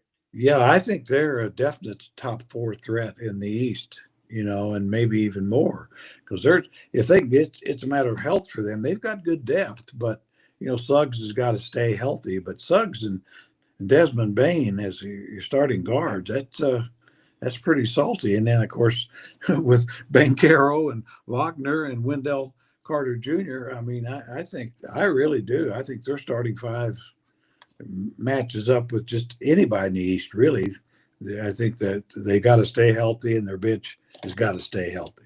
It's a great point about staying healthy. That's something they've not been able to do. Yeah. But the physical nature in which they play, that defensive minded, yet that offensive, just pinpoint skill. When they're on, they're on.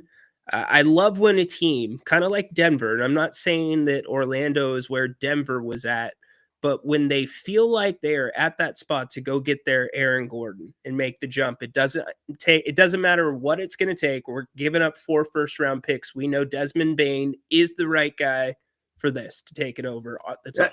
Yeah, that's a great point, because I mean, that was with Denver. They were good, but Aaron Gordon made all the difference. Now, being a championship team and a championship contender, which they still are, and Desmond Bane, really exactly what they didn't have. They thought Caldwell Pope would provide that consistent perimeter shooter, but they missed him by about 5 years. And but Bane will do that, and Yeah, I think that they really gave away a lot, but that's what they needed, and they got it. And probably the second thing too, why I think they're could be a serious contender, if not this year, but next year. Ben Caro's he's a big time guy you can build around. I mean, Wagner's an all-star level talent, but Ben Caro's, he's potentially a top 10 guy. Yeah. And if you're going to win championships or contend, you got to have one of those guys that you can go to, and that they're going to focus on him, and he can still get 25.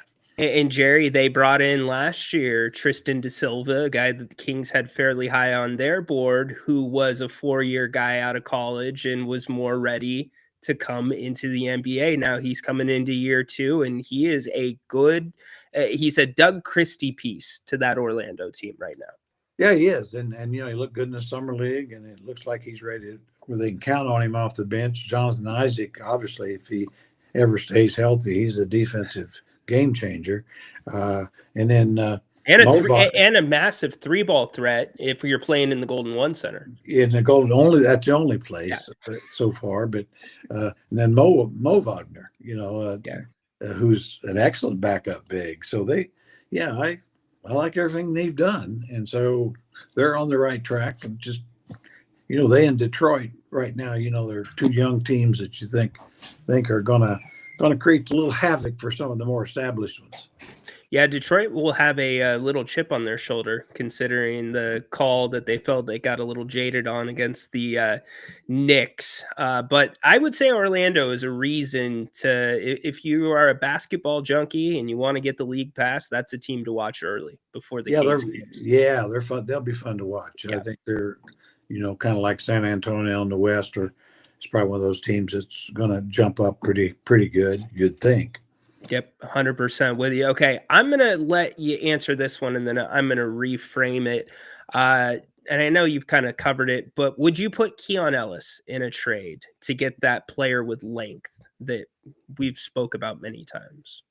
If it's the right player, sure. I really love Keon Ellis. It would take the right guy. It would take, I don't know, just off the, a Murphy at New Orleans, for instance. You'd have to probably do more than Keon to do that. But if he was part of a package to get someone like that, yeah, I'd do it. And be sad. I'd be real sad. Yeah. But it's as good as Keon is, and I think his career is just starting. But I think that by getting a piece of that magnitude, really, and the young player too, that it sets up the Kings to tomorrow. Earlier, we were talking about point guards that are just born that way, seeing the floor and an understanding of the game. On the other side of the court, there's guys defensively, Jerry, that are just born to just love getting up into players' grills. And Keon has this, to me, that dual thing where he's got it ingrained in him, but he has the ability to recover quickly on the best shooters in the NBA, which is not an easy thing to do. No, he's really anticipating the passing lanes and things, getting his hands on balls. Of course, he's not as good on the ball as Davion was. No.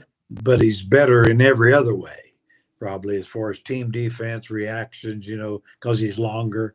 But, it's kind of like a Caruso and Lou Dort for Oklahoma City. Those are guys, if they score 10 points, that's great. But they're going to help you if they don't score any. Totally. Because they take the joy out of playing when they're on somebody. I always say that was back in the day we had Ron Artest. It's like whoever he guarded had no fun. That night's work, they were going to be miserable all night. 48 minutes feels like a double header. Yeah. So true. All right, let's kind of get ready to wrap up. Thank you so much for joining us again here on a Tuesday. Quickly, I'll give you 3 more questions. Okay.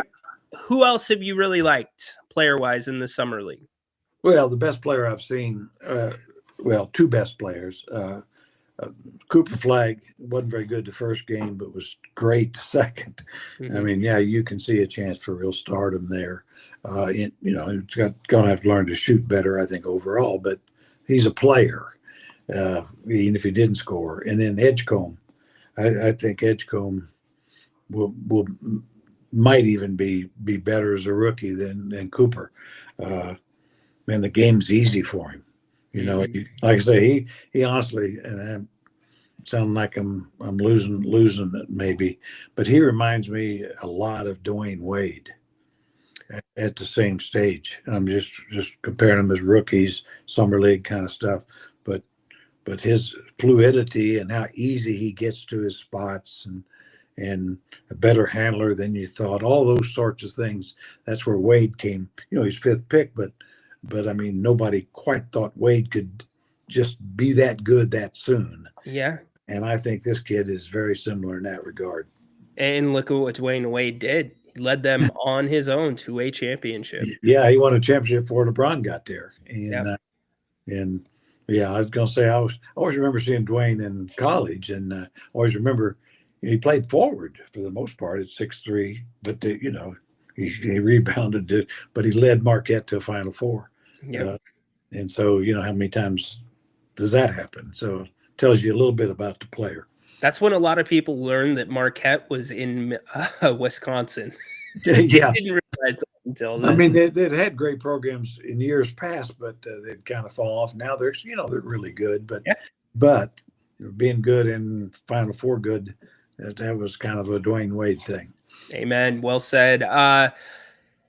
So the Kings still feel incomplete. We both are on the record saying if this is the roster that they open the season with or roll into training camp with, might be a little bit concerned. Do you see any other teams around the league that are kind of in the same position as the Kings right now?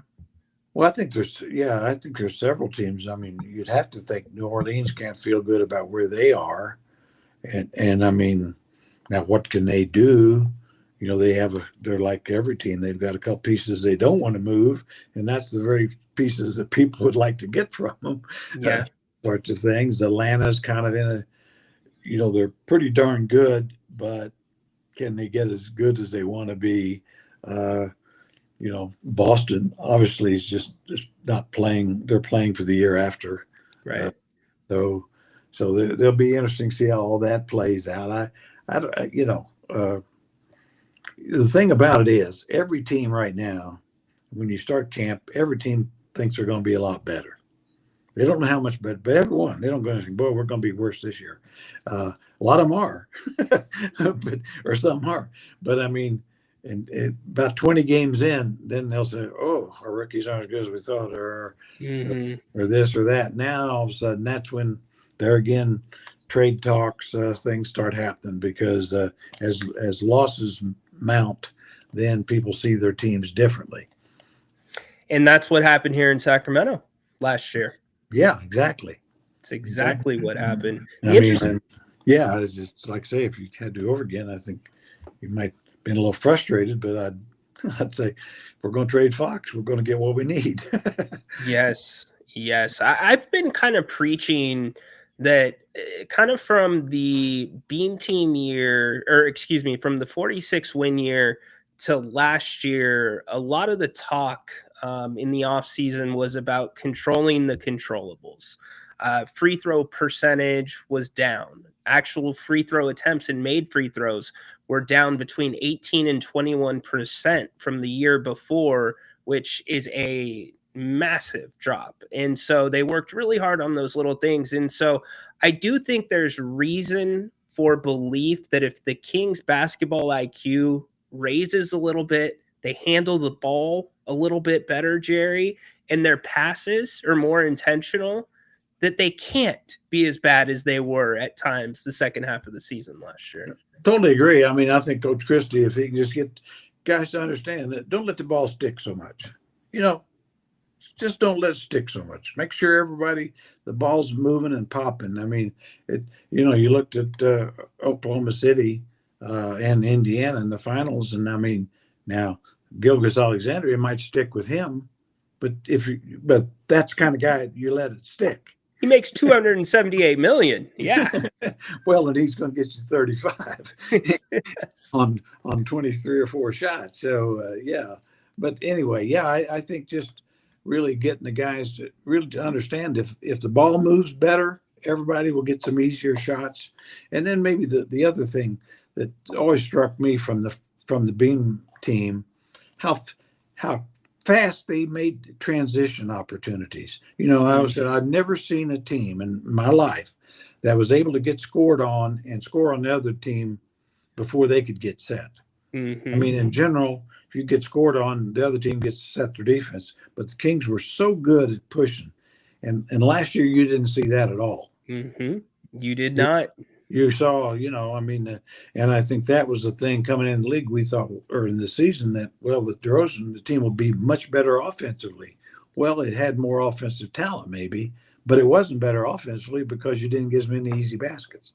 It's a great point. It's an incredible point. You're seeing some of that. Nique had a play last night where it was a made bucket. He just took it straight down, made the right play before the defense got. Yeah, ready. just make it, just push it and make them play. And I like I say, I'm sure Coach Christie wants to play that way, and he's got guys that can. And anybody that doesn't want to, then they're going to have to kind of buy in. That's all. Amen. Okay, last question. When we get together next Wednesday, will the Kings be the Summer League champions? I think so.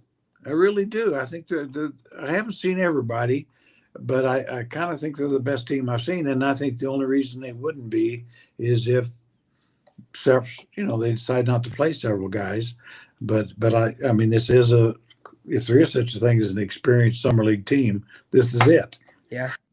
And and certainly the not just the guys on the roster, but as you point out, Mason Jones, some guys that were, championship G League team. That counts for a lot. Sure does. And so, yeah, I think we're going to see another banner, and just hope that this one leads to, more better things as opposed to, because I know it doesn't really.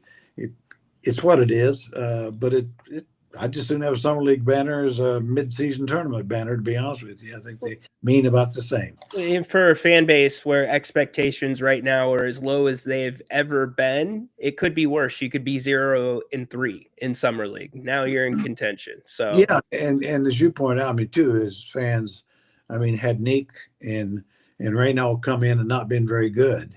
Mm-hmm. You talk about we'd all be rolling like snakes' bellies, but they've been terrific, and Carter has shown you a lot of promise. How it all fits, we don't know. But there's, this Summer League team has brought back, some joy. 100%. It's fun joy. watching basketball. A great point, Jerry. Watching guys bust their humps and play winning basketball. What's not to like? Great point, Jerry. Team basketball, too. It's the stuff that you definitely like to watch. And they're going to have a favor, by the way, because San Antonio plays Charlotte tomorrow. Both teams are undefeated, and San Antonio is the one team ahead of the Kings right now in net rating. So one of those teams will hit the dust. So I think the Kings will make the finals and be the Summer League champion, too. I'm with you, buddy. Okay. All right, we're doing it together. But hey, you go enjoy the rest of the evening lake life. We can't thank you enough for making the time for us. Thank Mrs. Reynolds from me as well. And I will. And enjoy the rest of the week. I will, and thank you and the fans. I really enjoy it, and the comments and everything. And it's a highlight, and you guys we'll just see how this thing plays out. Hey, it's a good day today. Yeah, I got to say.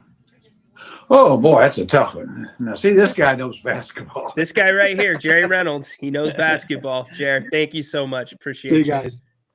That is the one and only Mr. Jerry Reynolds. How about that? A lot of good stuff to talk to. Getting some dancing still. Love it. I think it's funny when some of you are like, oh, that's AI generated. What isn't AI generated these days?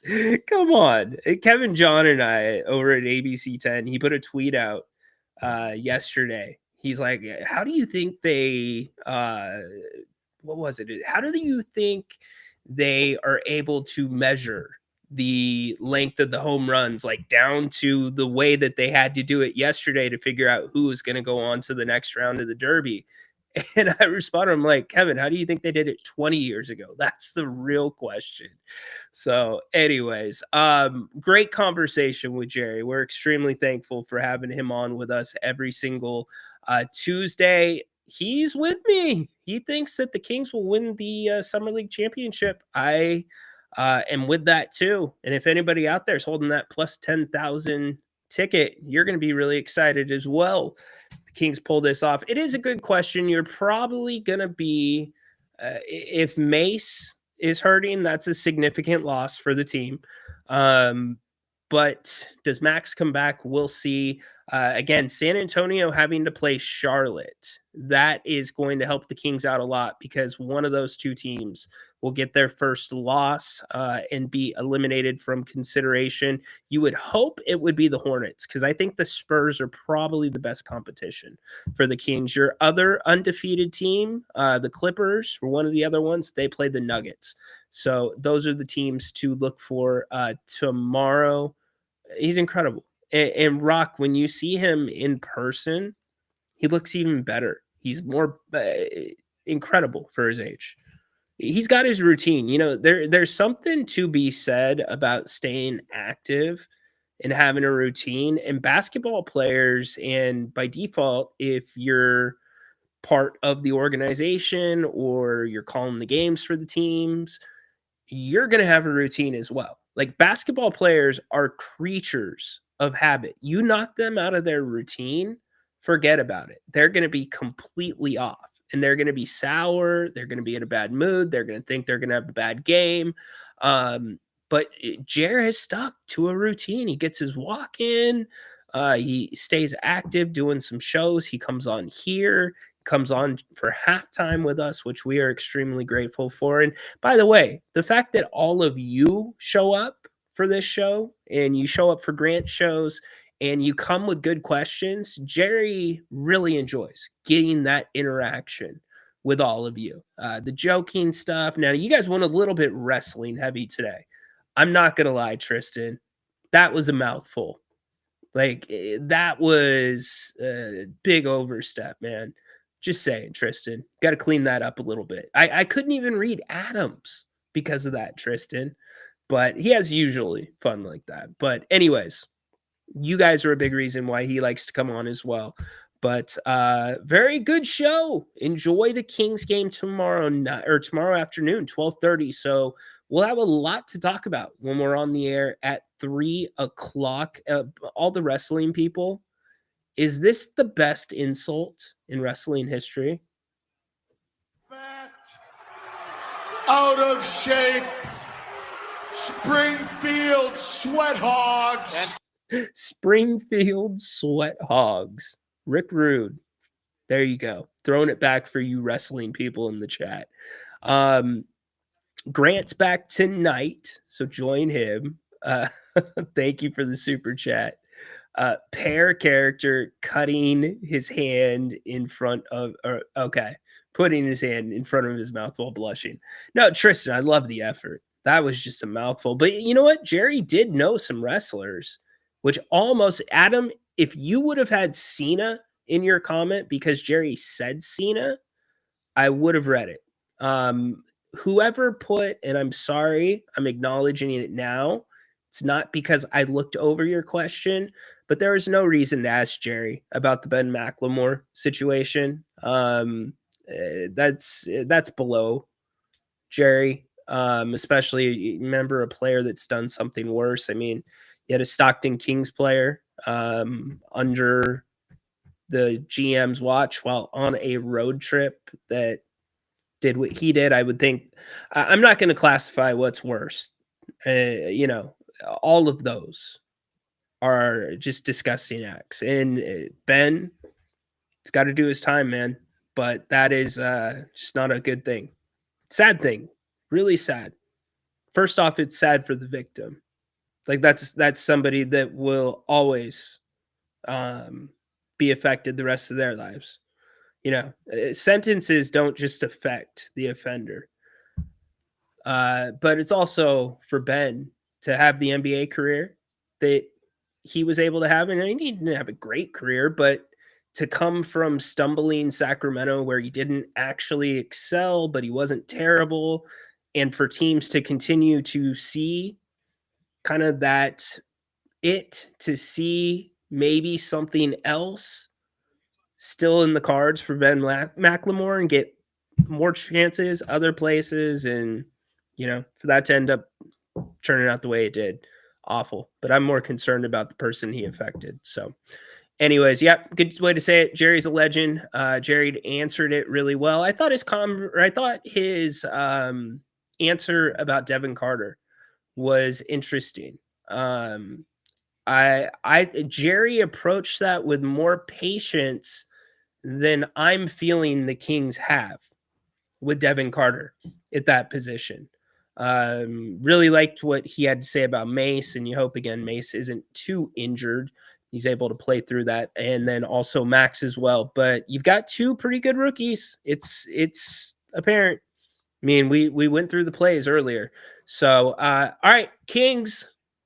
Probably, I'm going to say probably you win tomorrow. It's an early game. It's 12:30.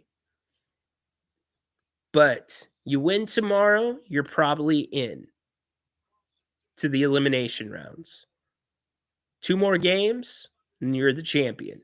So we'll see. That would be a nice thing for the Sacramento Kings. It'd be a nice thing for the fan base, right? Because you're not probably realistically going to be in the top 6 this year. And if you're not in the top 6, you're probably hoping you're closer to the bottom. So you're not in purgatory where you're in the play-in.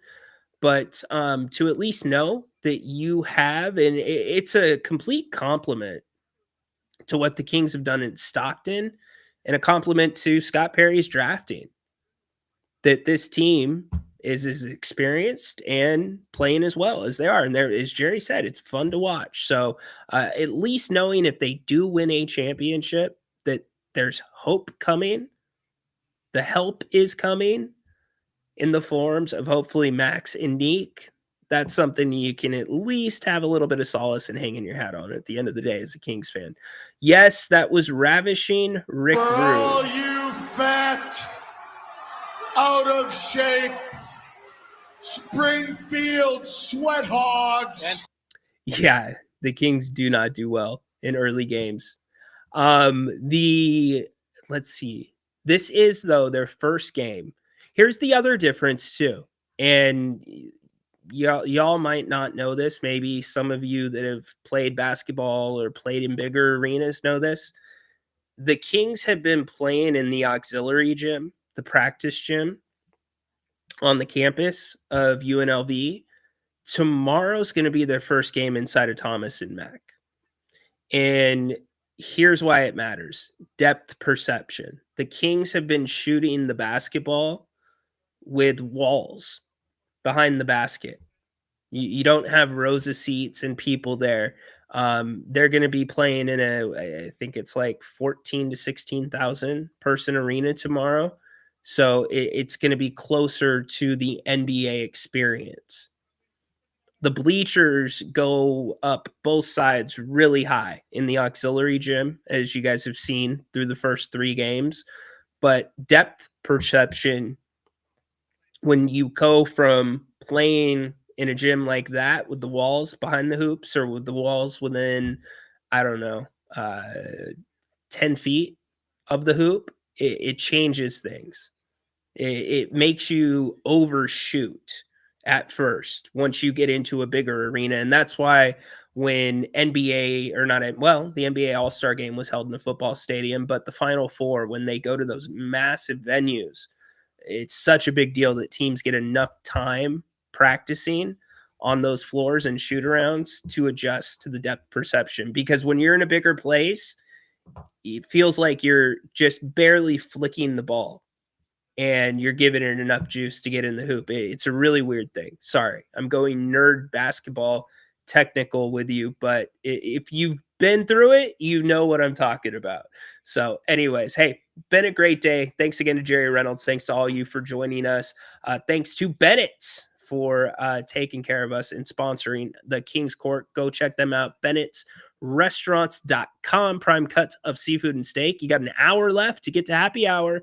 3 locations here in the greater Sacramento area. If you can't make it, go tomorrow, 2 to 6 o'clock. Happy hour. And don't forget their Taste of Summer special that they're running right now. Appetizer, entree, $30. You can add a dessert for $5 as well. Awesome stuff. Join Grant tonight, 8 o'clock. He'll be with you. See if anything that may have sparked your thoughts based off of hearing his show last night and then hearing Jerry today. Come back to Grant. Hit him up. He will be back with you. Hope you have a great rest of the day. Kings Court back tomorrow, 3 p.m. But until then, Grant, 8 o'clock. Go Kings. Light the beam. Court is dismissed. Order in the court. Oh, you fat, out of shape, Springfield sweat hogs.